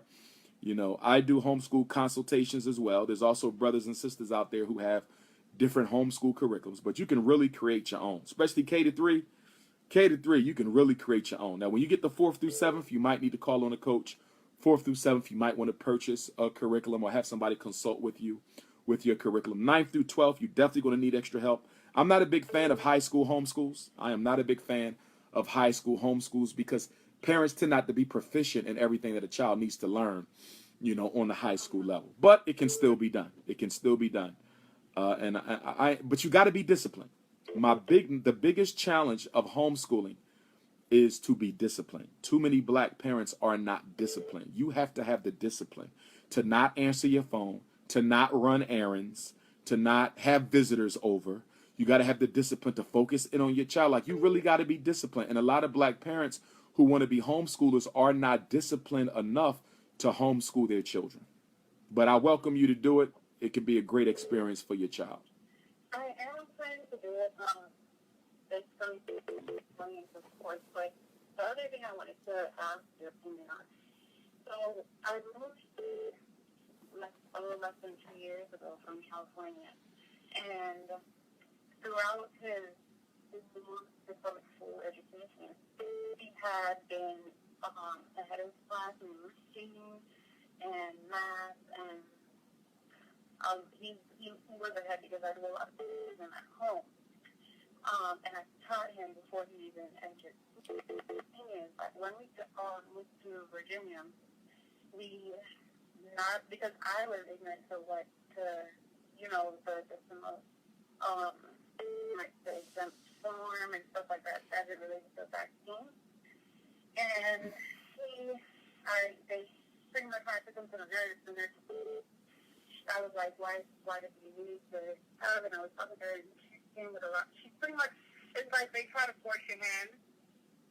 Uh-huh. So after he got the vaccine, started having kids.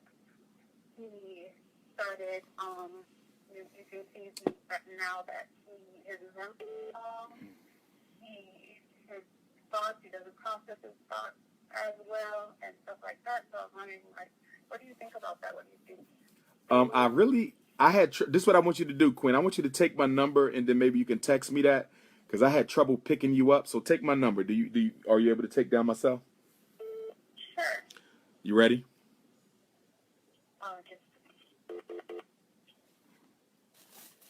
Yeah, I'm ready. 215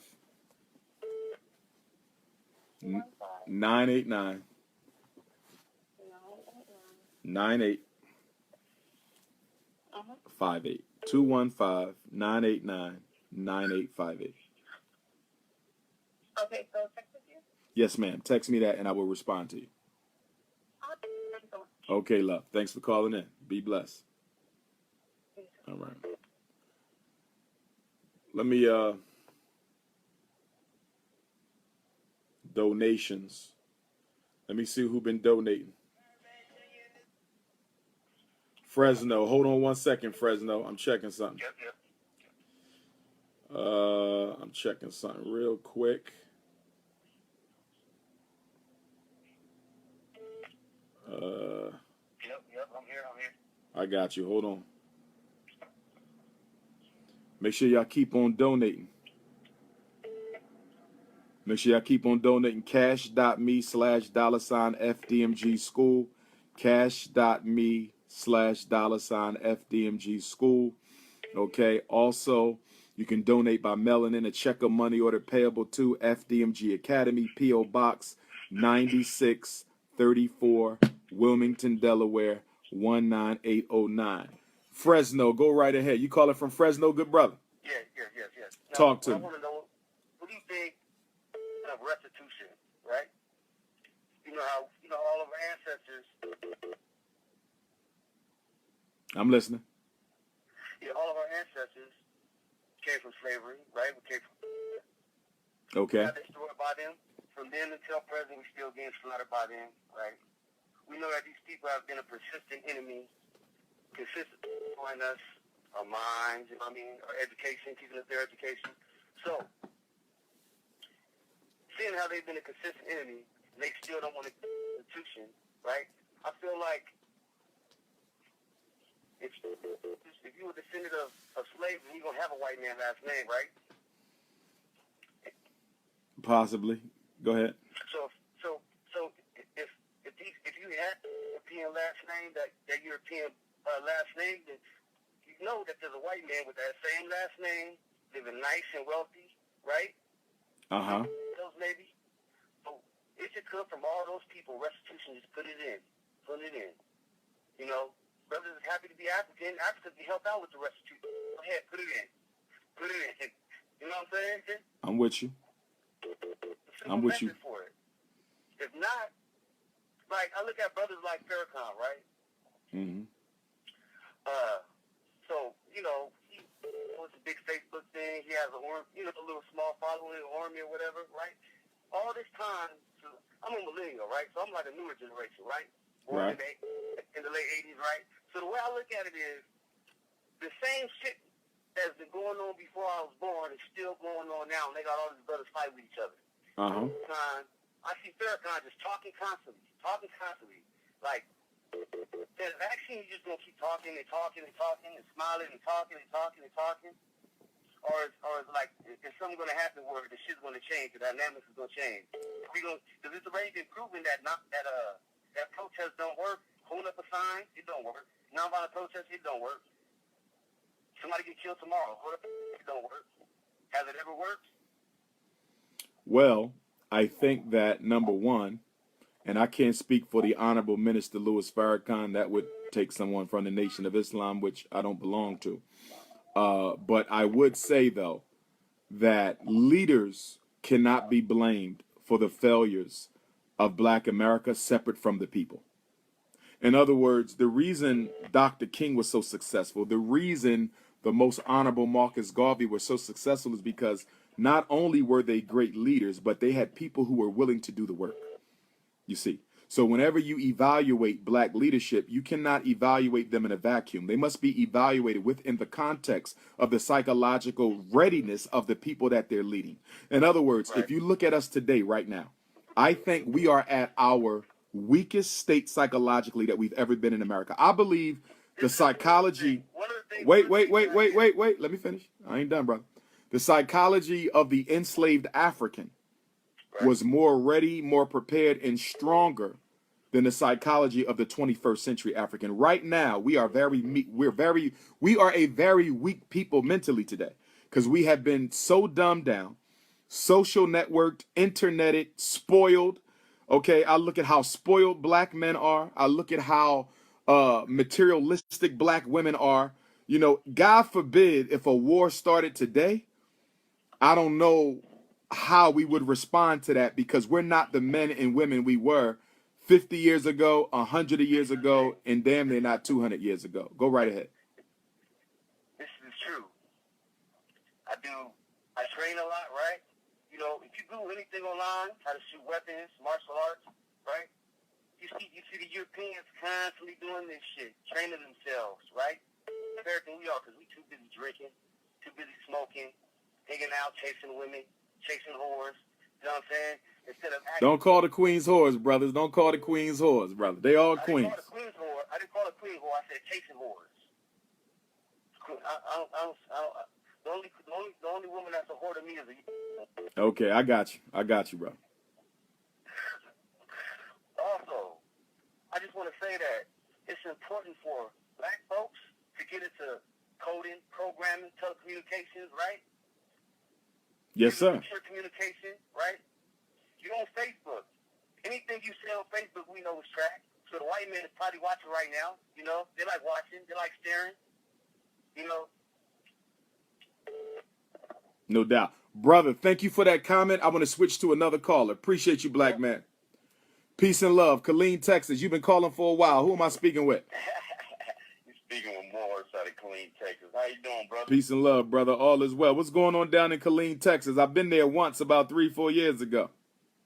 Yeah, we got that Texas thing going on, man, with that thing down there, like 45 Houston, man, and it's really weighing on me, and I don't know, That hurt man. my heart. That right there hurt my heart. I'm going to say this, man. I'm going to say this, and I'm going to let you finish. You know, I'm not a violent brother at all, you understand? But I recognize that violence is a way of life for our oppressor.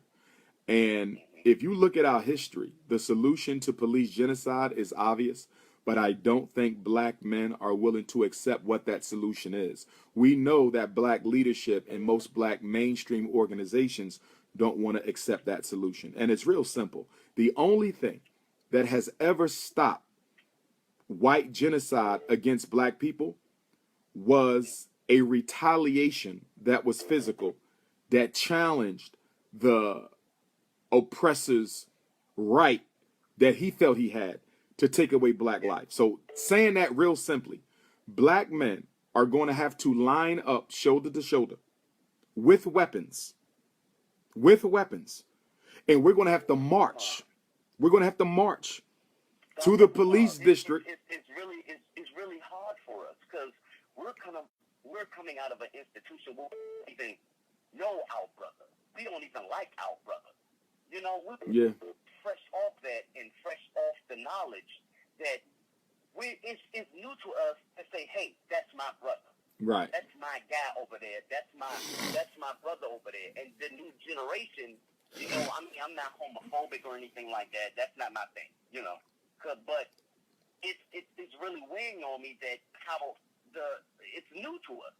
And when we jump into this new generation of people, hey brother, that's not the way to go. You're my brother, and you see that what he has in his heart and how he grew up, and it's new to him to coming out of this home, coming out of white people or white supremacy, telling him he ain't nothing and he doesn't know his roots and everything like that. It's hard for us to see and to say in the terms that change that subconscious in your mind to say that.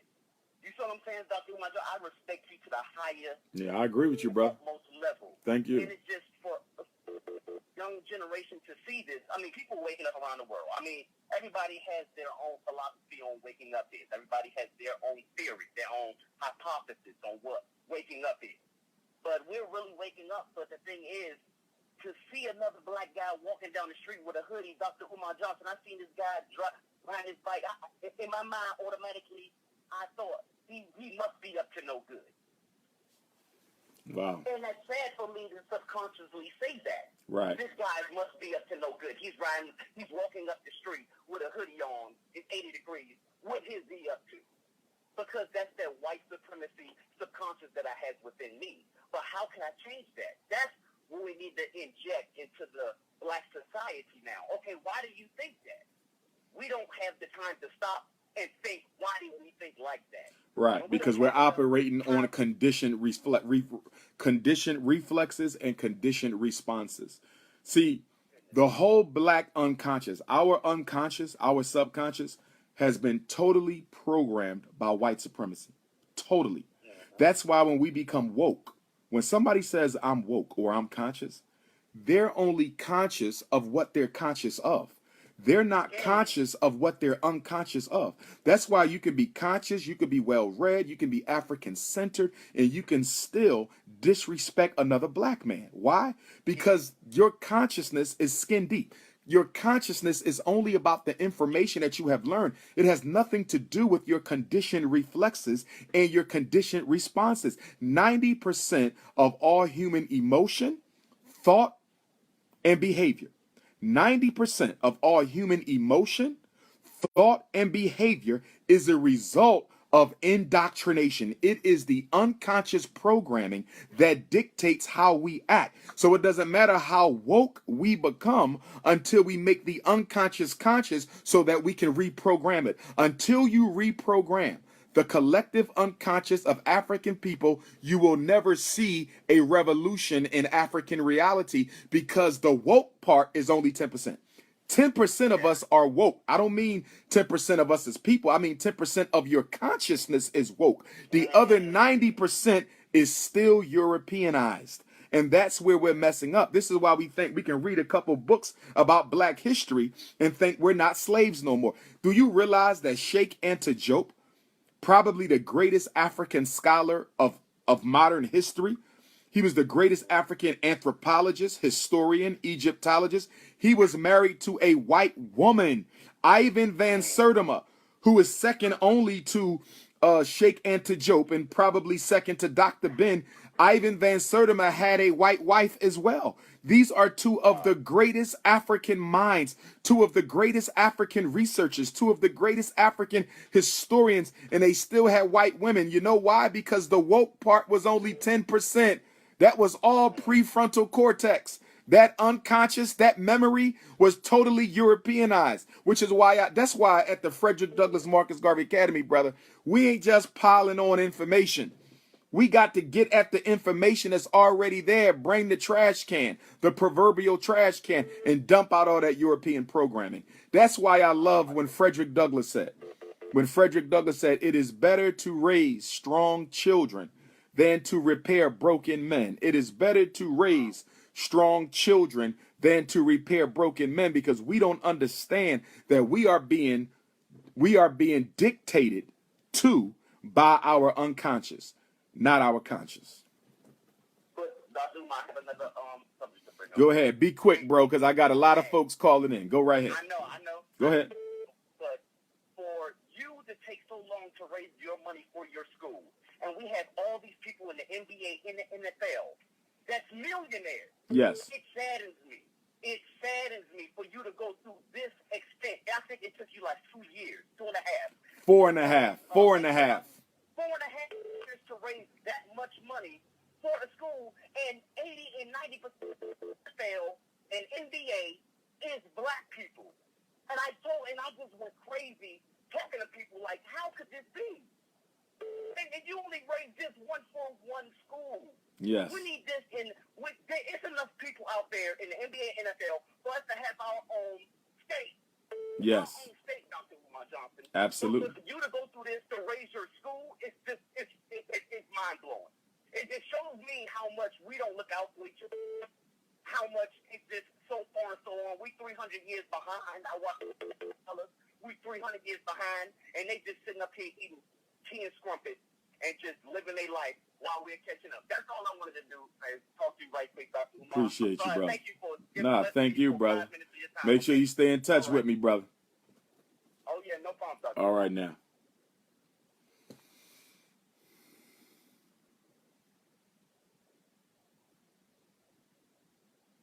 Sometimes you have to stop and process it all. You have to stop and process it all, because the solution is so obvious, but black people don't want the responsibility or the risk involved.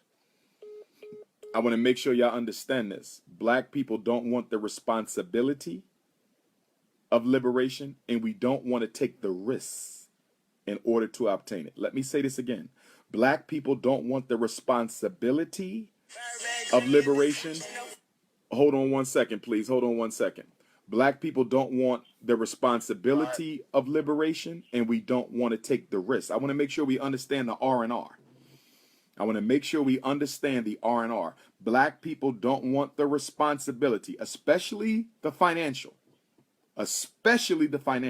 Black people don't want the responsibility of liberation, and we damn sure don't want the risks of liberation. Peace and love, black man. Where you calling from? From Thompson, Georgia. Thompson, Georgia. How far from Atlanta? 2 hours. 2 hours. I'm going to be in Atlanta June 2nd at the Amendola Griot Museum, brother. Try to come on through. Unless you closer to Alabama. Are you closer to Selma or are you closer to Atlanta? No, close to South Carolina. Close to Atlanta. Okay, no problem. Go right ahead, my brother. Yeah, I want to tell you, I've been listening to you since like 2015. I've been 10th grade now.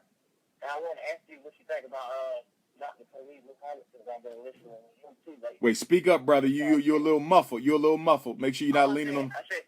There you go. I want to ask you how you felt about Dr. Polight Muhammad. Oh, Dr. Khalid Abdul Muhammad is one of my heroes, brother. I never had the chance to meet him in the flesh. Never had the chance to meet the late Dr. Khalid in the flesh, but he's one of my heroes, brother. You know, he continued in that work of El Hajj, Malik El Shabazz, Malcolm X, whose Earth Day we honor this Sunday, and of course the most honorable Marcus Messiah Garvey, greatest black leader of the 21st century. So he came in that vein, brother, and I really appreciated Khalid, you know, because you know, it's difficult to be a dark-skinned leader for black people because we have been so white supremacy washed and so light-skinned supremacy washed into indoctrinated that Brother Khalid, I don't know if you realize this, you know, but he was the darkest leader we've had since Marcus Garvey. Garvey was the darkest, and you know, and then Khalid was the second. But we normally don't gravitate to black men who are richly melanated. You know, most of our leaders have been able to pass a brown paper bag test, and I don't think that's a coincidence. I think it's because black people are still very much on a subconscious level again. Black people are still very much on a subconscious level, very much indoctrinated with a hatred towards darker hue. You know, we claim to be proud to be black and all of that, but at the end of the day, we prefer butter almond, we prefer butter pecan, we prefer caramel. We don't really want that chocolate. And that's something that we see politically. You know, you look at Barack Obama and Clarence Thomas, just to give you an example. Barack Obama, biracial, light skin, European hair, right? Well, actually, Obama had nappy hair. He permed it. I don't know if a lot of people know this. If you look at a lot of Obama's videos before he became a senator of Illinois, Barack Obama hair was as nappy as mine. Obama was nappy. You could go on YouTube and look up his videos. Barack Obama had nappy hair. It was peasy. It was nappy like any other African. All of a sudden, he becomes junior senator of Illinois, and his hair is thin. Barack Obama was perming. But the point I'm trying to make is if you compare Barack Obama to Clarence Thomas, both of them were sellouts. Both of them were sellouts. The difference is Clarence Thomas was dark-skinned with a nappy hair. Barack Obama was light-skinned with fine hair. And sometimes that's all that you need to be is a lighter hue, and black people will accept you over and over again, no matter how many times they betray you. Go right ahead. Yeah, I was going to ask you, with you being a young man, what can I do to like help the black people around my community? Well, number one, you know, a couple quick things. Start a study group. You know, just to get started, start a study group, number one. Number two, start some sort of a Pan-African Boy Scout mentorship program. I don't like to use the word mentor because the reverse is torment, and it relates to the sodomy of boys in Greece and in Rome during the early period of European civilization. So mentor actually tormented. That's why the word mentor in reverse is torment. The mentor actually tormented the boys, you know, so that's why the word mentor is it's not a good word to use, you know, but we need to take young men, you know, under our wing and lead them and guide them in brotherhood and in fatherhood. So that's another thing you can do. I used to have a Pan-African Scouts program, you know, but the study group is good. Pan-African Scouts program is good. You know, but also, brother, we're going to be having a National Black Men's Convention, you know what I mean? And hopefully you'll come out with that because I want to bring all the black men together in 8 major cities. Atlanta will probably be one where we sit down and talk and really strategize what we need to do as men without any women present. You know, no women will be present, all brothers in the room, and we're going to work this thing out. So be on the lookout for that. Hopefully you follow at least one of my social media pages. Oh, yeah, I follow you on Instagram. Okay, good. Because I post everything on Instagram, Twitter, and Facebook. And it'll be on the website soon at drumarjohnson.com as well. But definitely, you know, we're about to make something happen, brother. It's the quadricentennial, 400 years. We owe it to our ancestors, brother. So we coming. Yeah, and lastly, I want to ask you what you think about Akon, you know, the singer from Africa. I like Akon. He's trying to do some things. He's trying to do the best he can. And you can never fault someone with doing the best that they can. My only concern with Akon is I don't want him to get overly reliant on Chinese funding and Chinese aid. I believe our brother is doing the right thing. I believe his heart is in the right place. But I'm concerned about the amount of credit that he's being given from the Chinese. I don't want the Chinese to use Akon as a strategy to get in and exploit Senegal. And I'll actually be speaking in Senegal on August the 10th. So I just want us to be careful about that. So what do you feel about Farrakhan's banning on Facebook? The ban on Farrakhan, I think it was strategic. I don't know what it was for. I think it's about more than just silencing all of us. But I will say this: if they banned the minister simply for expressing himself on Facebook, it's just a matter of time before the rest of us are gone. And I will say this: if they're going to wholesale ban all conscious voices, I support it.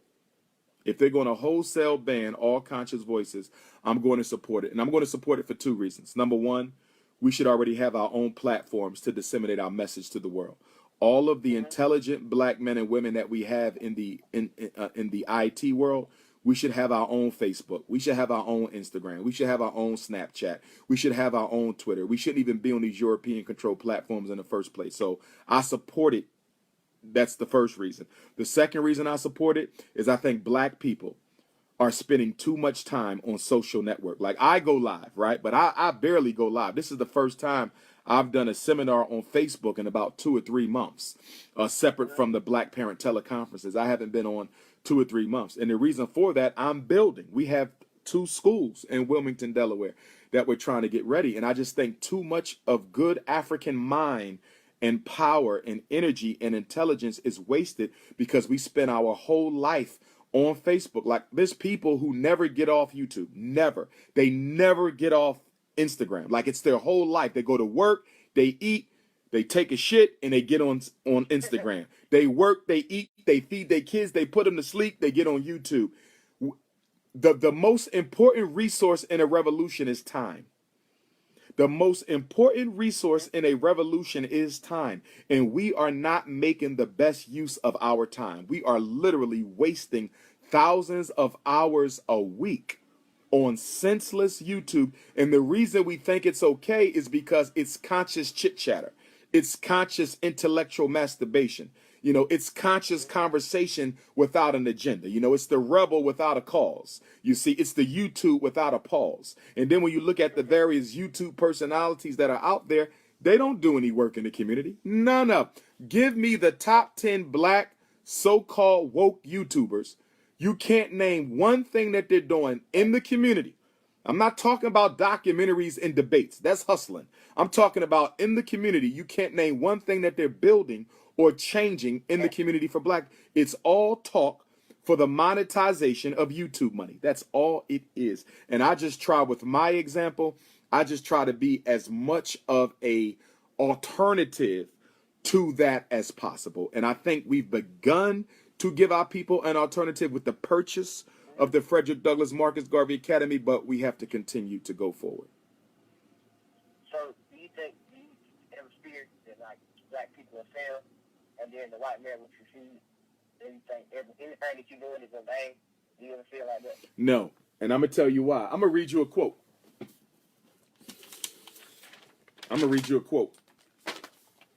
Actually, two. One is going to be from a European, another one going to be from an African, but this hangs on my wall. This is from Robert F. Kennedy, who was Attorney General while his brother John was president. Of course, they were both assassinated. Neither one was friends of black people. I want to be clear. Neither one were friends of black people. But he said this, and this hangs on my wall. It's the only white quote on my wall, by the way. And it says, quote, "Let no one be discouraged by the belief that there is nothing that one man or woman can do against the enormous array of the world's ills, against the misery and ignorance, injustice and violence. Few have the greatness to bend history itself, but each of us can work to change a small portion of the events, and in the total of all those acts will be written the history of this generation. It is from numberless diverse acts of courage and belief that human history is shaped. Each time a man stands up for an ideal, or acts to improve the lot of others, or strikes out against injustice, he sends forth a tiny ripple of hope, and crossing each other from a million different centers of energy and daring, those ripples of hope build a current which can sweep down the mightiest wall of oppression and resistance." The Honorable Marcus Garvey also said that we do not work to see our own personal liberation. We work for the liberation of generations of African children who have not yet been born. Mr. Garvey said that we work to see the victory experienced by our children because we may never see it. So I do not feel that my work is in vain. Just like I picked up the work of my blood relative, Frederick Douglass, who died 75 years before I was born. He died in 1895. I was born in 1974. I'm picking up where Frederick Douglass left off. You see, Marcus Garvey died, 35 years before I was born.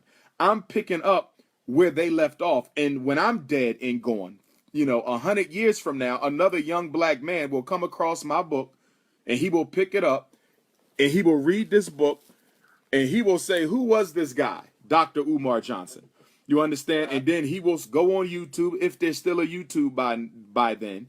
You understand? And there might be a YouTube, but it won't have anything black and conscious on it. I can promise you that, because the wave right now is to eliminate anything that is conscious off of the World Wide Web, because they are afraid that sooner or later black people are going to act on its consciousness. They're very afraid of what we may actually do with all of this. So they're trying to wipe it out. That helps explain, part of Minister Farrakhan's ban, you see. But I'm not discouraged, brother. I'm going to do what I can do, because I know that the universe has a design and a plan, okay? And I believe we're going to win. And I believe we should be winning now. If you ask me, Dr. Umar, what bothers you the most? What bothers me the most right now is we should be winning, because we have received every sign from the universe that this is our time. I mean, we had the Nat Turner eclipse.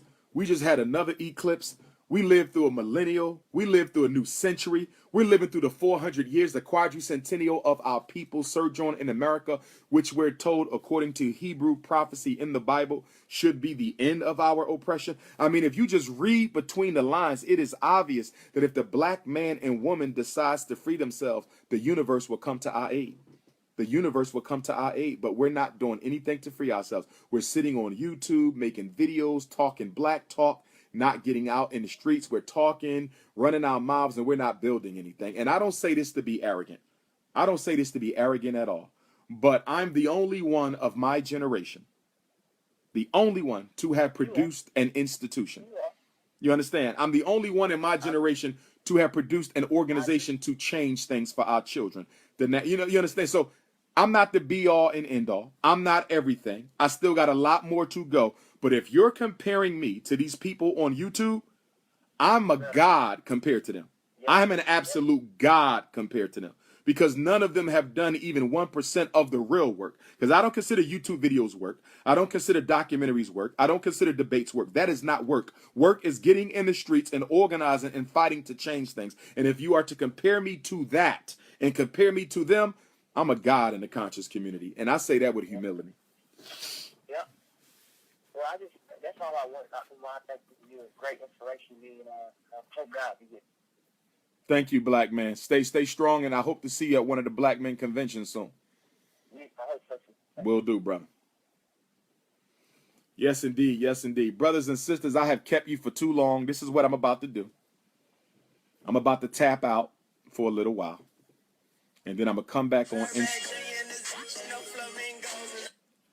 Peace and love, family. You live with Dr. Umar Johnson. With whom am I speaking? Hello? Peace and love. Brother Dane. Where you at, Brother Dane? Milwaukee? Yes, sir. What's going on in Milwaukee right now? Listen, man, trying to get it together, man. I've been watching the podcast or the video cast, man. I just want to make sure I told my brother, man, peace and blessings. It's a beautiful thing that he's doing. I want to get, man, that Black Conference here in Milwaukee. I know he mentioned Chicago as been supposed to city. Hey, maybe we do it in Milwaukee. Maybe we do it in Milwaukee. I had a brother hit me yesterday. He got access to a venue in Gary, Indiana. So we might even do it in Gary. You know what I mean? But we going to make it pop. Yes, sir. And Gary ain't too far. I'll be traveling to Fishers up here, Bird, a suburb up in that. So, yeah, that ain't too far, too. But we definitely need something, man, in our community, man, because I agree. I totally agree. We don't hold our elected officials, man, accountable. man, the central protection you were talking about earlier, man, I see it happening right in my neighborhood today, and I live on the east side of Milwaukee. They building all these $1 million condos and high-rise, and all our homeowners and our home renters and being exercised out because the property values going up. We can't even afford to live in our own community. I want to got black aldermen, man, women and men that's allowing this to happen, brother. You know what I know. saying? That's why we got to do these black men conventions, brother. We gonna change the tide, man. We gonna change the tide. The time is now, brother. I'm willing to risk what I got. Yes, You sir. know, I got two Yes, beautiful daughters. I got my mother. You understand? You know, it's a big sacrifice for me. You know, but it's a big sacrifice for all of us. You understand? But I'm willing, man. You know, I go back to. Man, I got a wife, a mother, man, two beautiful daughters. I just got a 6-month-old, man. Oh man, congratulations. Young prince in the making, man. Yes, sir. If I got to shed my blood so your daughters can have a better life than we got, brother, I'm willing to do that. You understand? Because we all come back again anyway. And see, that's the thing. And another thing that I acknowledge you with, man, I tell the men that's really about something. We got a young activist around here named Tory Johnson, Tojo. But I told him, man, I ain't walking, man. I ain't marching no more. I'm ready to fight. Now, we're going to fight. And that's it. I ain't violent, but it's something that's going to have to be changed, and it's going to have to be intimate. I ain't sitting down. I ain't protesting. I'm going to have to see something, man, physical. True that. Because they ain't listening to that no more. True that. Yeah, see what they're doing. They're killing our people, man. True that. They're not respecting us sitting down, kumbaya, no more. And you said bloodshed. Enough of our people that lost a lot of blood, man. Enough blood. Well said, brother. Trying to talk to people, man. Well said. Yo, let me put this on your mind, black man, before I let you go. I ain't been to Milwaukee in about 4 years, right? It's been about 4 years. Okay. I need a spot, bro, that can seat about 300 to 400 in Milwaukee because it's time for me to come back to Milwaukee. I get a lot of love in Milwaukee, and it's been a while. What you think? You got any places in mind? You could probably text me. Man, matter of fact, man, I got the number right here. Yes, sir. And again, it ain't about a religious thing because it's not about a religious tie to me. No, I don't mind the churches, brother, because that's all we own. Like people always ask me, they say, yeah, that's cool. And some of the brothers from the Mason Temple got a nice hall, man, that at least hold a few. And I know you talked about a few of these pastors. Yeah. We could use the church.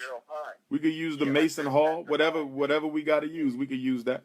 Yep. Okay. And yeah. So man, we got a couple. Like I said, we got a couple mega. The Hines brother, and even this lady named Valerie Carter, which is right in our neighborhood. Exploiting our people. These churches exploit our people more than the white man do today. Absolutely. Absolutely. Yes, so yeah, I do. I got a couple things that I fit at least that in mind, because you mentioned the churches on the cat. Yes, sir. And again, I'm not affiliated with them, but I don't mind. You know what I'm saying? Putting my pride to the side, going and seeing what they're talking about. But like I said, getting that information and making sure you get it too. Yeah. Yes, sir, black man. Stay in touch with me. Keep me posted. Shoot me a text. I sure will. Like I said, I'll text you that I think about, and I'll let you know. I'll let you know my progress with them as well. Will do, brother. Will do. Oh, man, keep up the fight, man. I really appreciate you, man. Thank I'm you. Speaking with you too. No doubt. The last time you was here at UWM.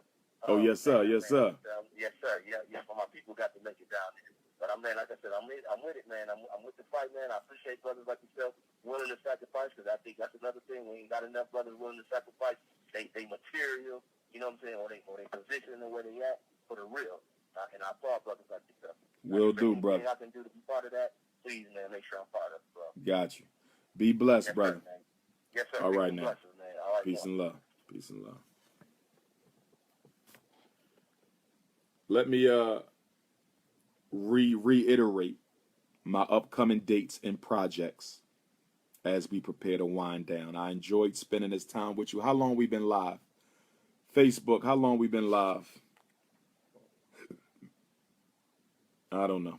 But my next 5 lectures, Selma, Alabama, Sunday, May 26th. If you need the flyer, text me for it. Wednesday, May 29th, Seattle, Washington, Seattle City Hall, Judge Joe Brown, the Prince of Pan-Africanism.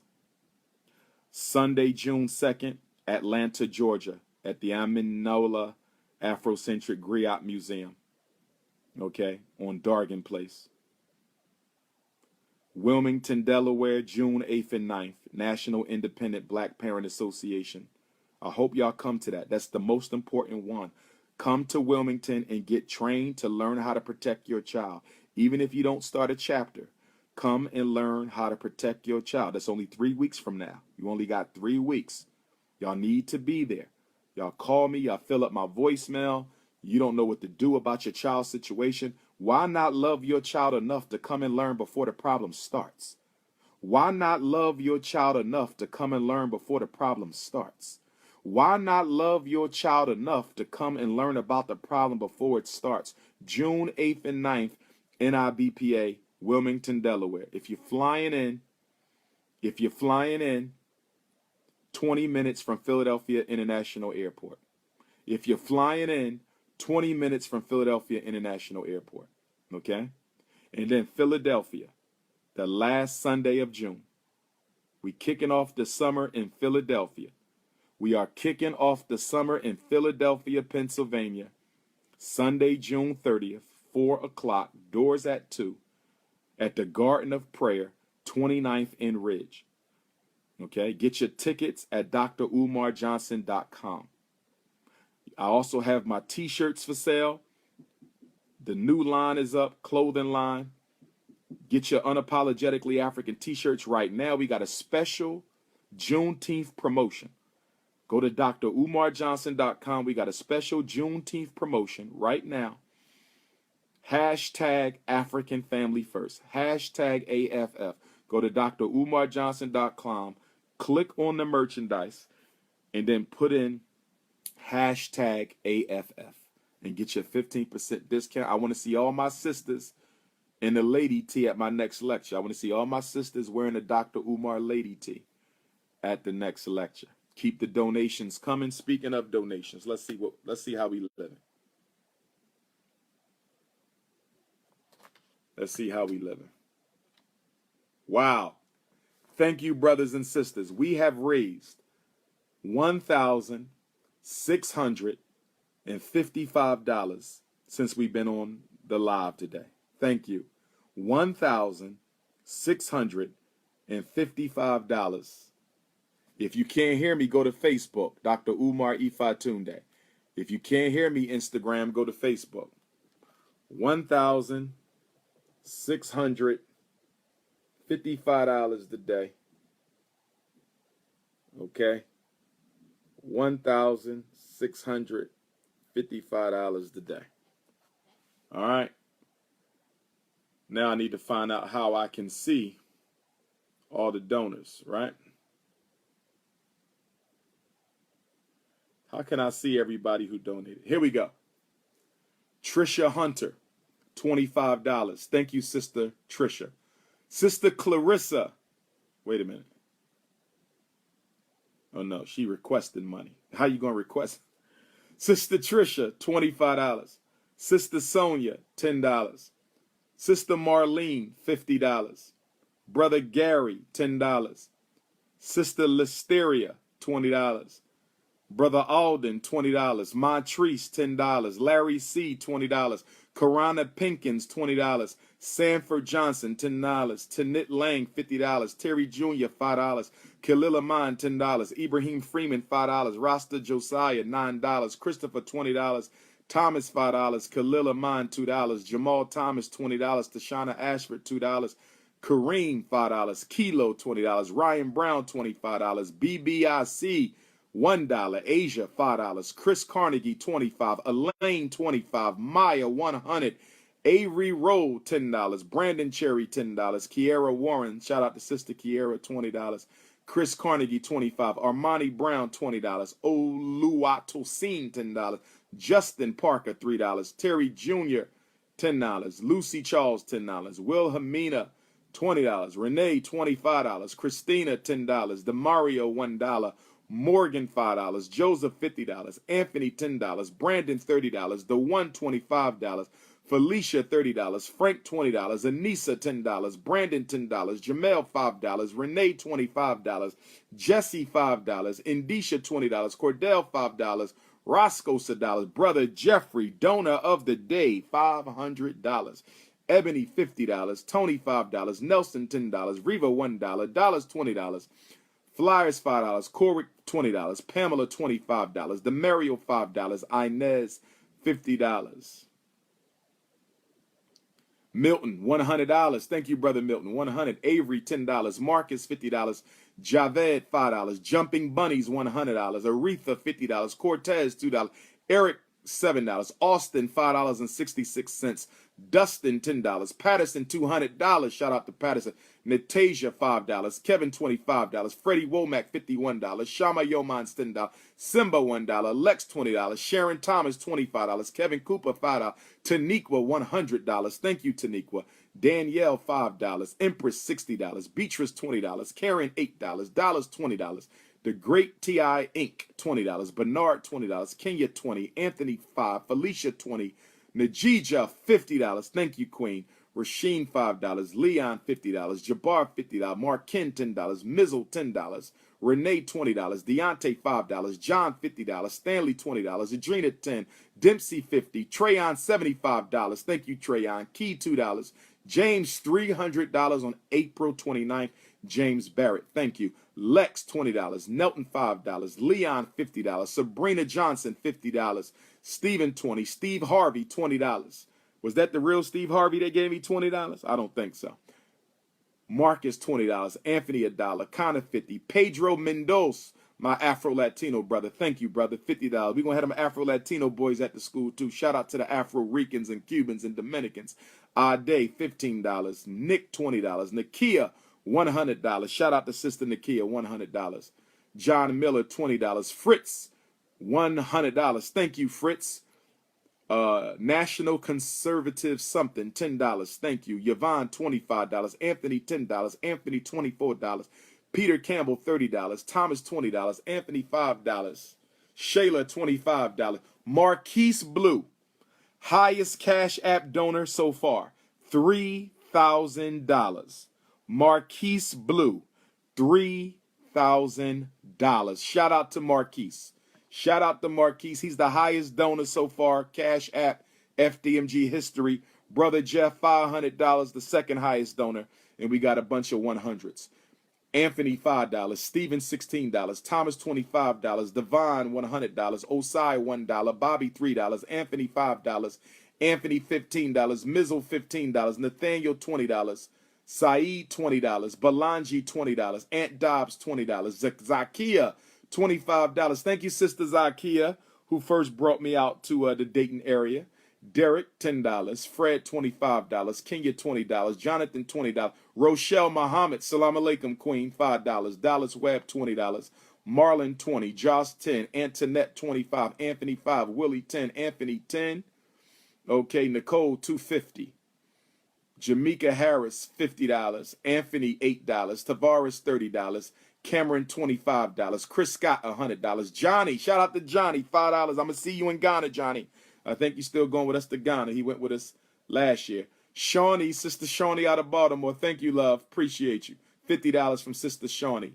Drelly to God, $50. John Cummins, $100. Sister Felicia, $30. Renee, $25. Terrence, $20. Victor, $10. Jos, $5. Khalil, $15.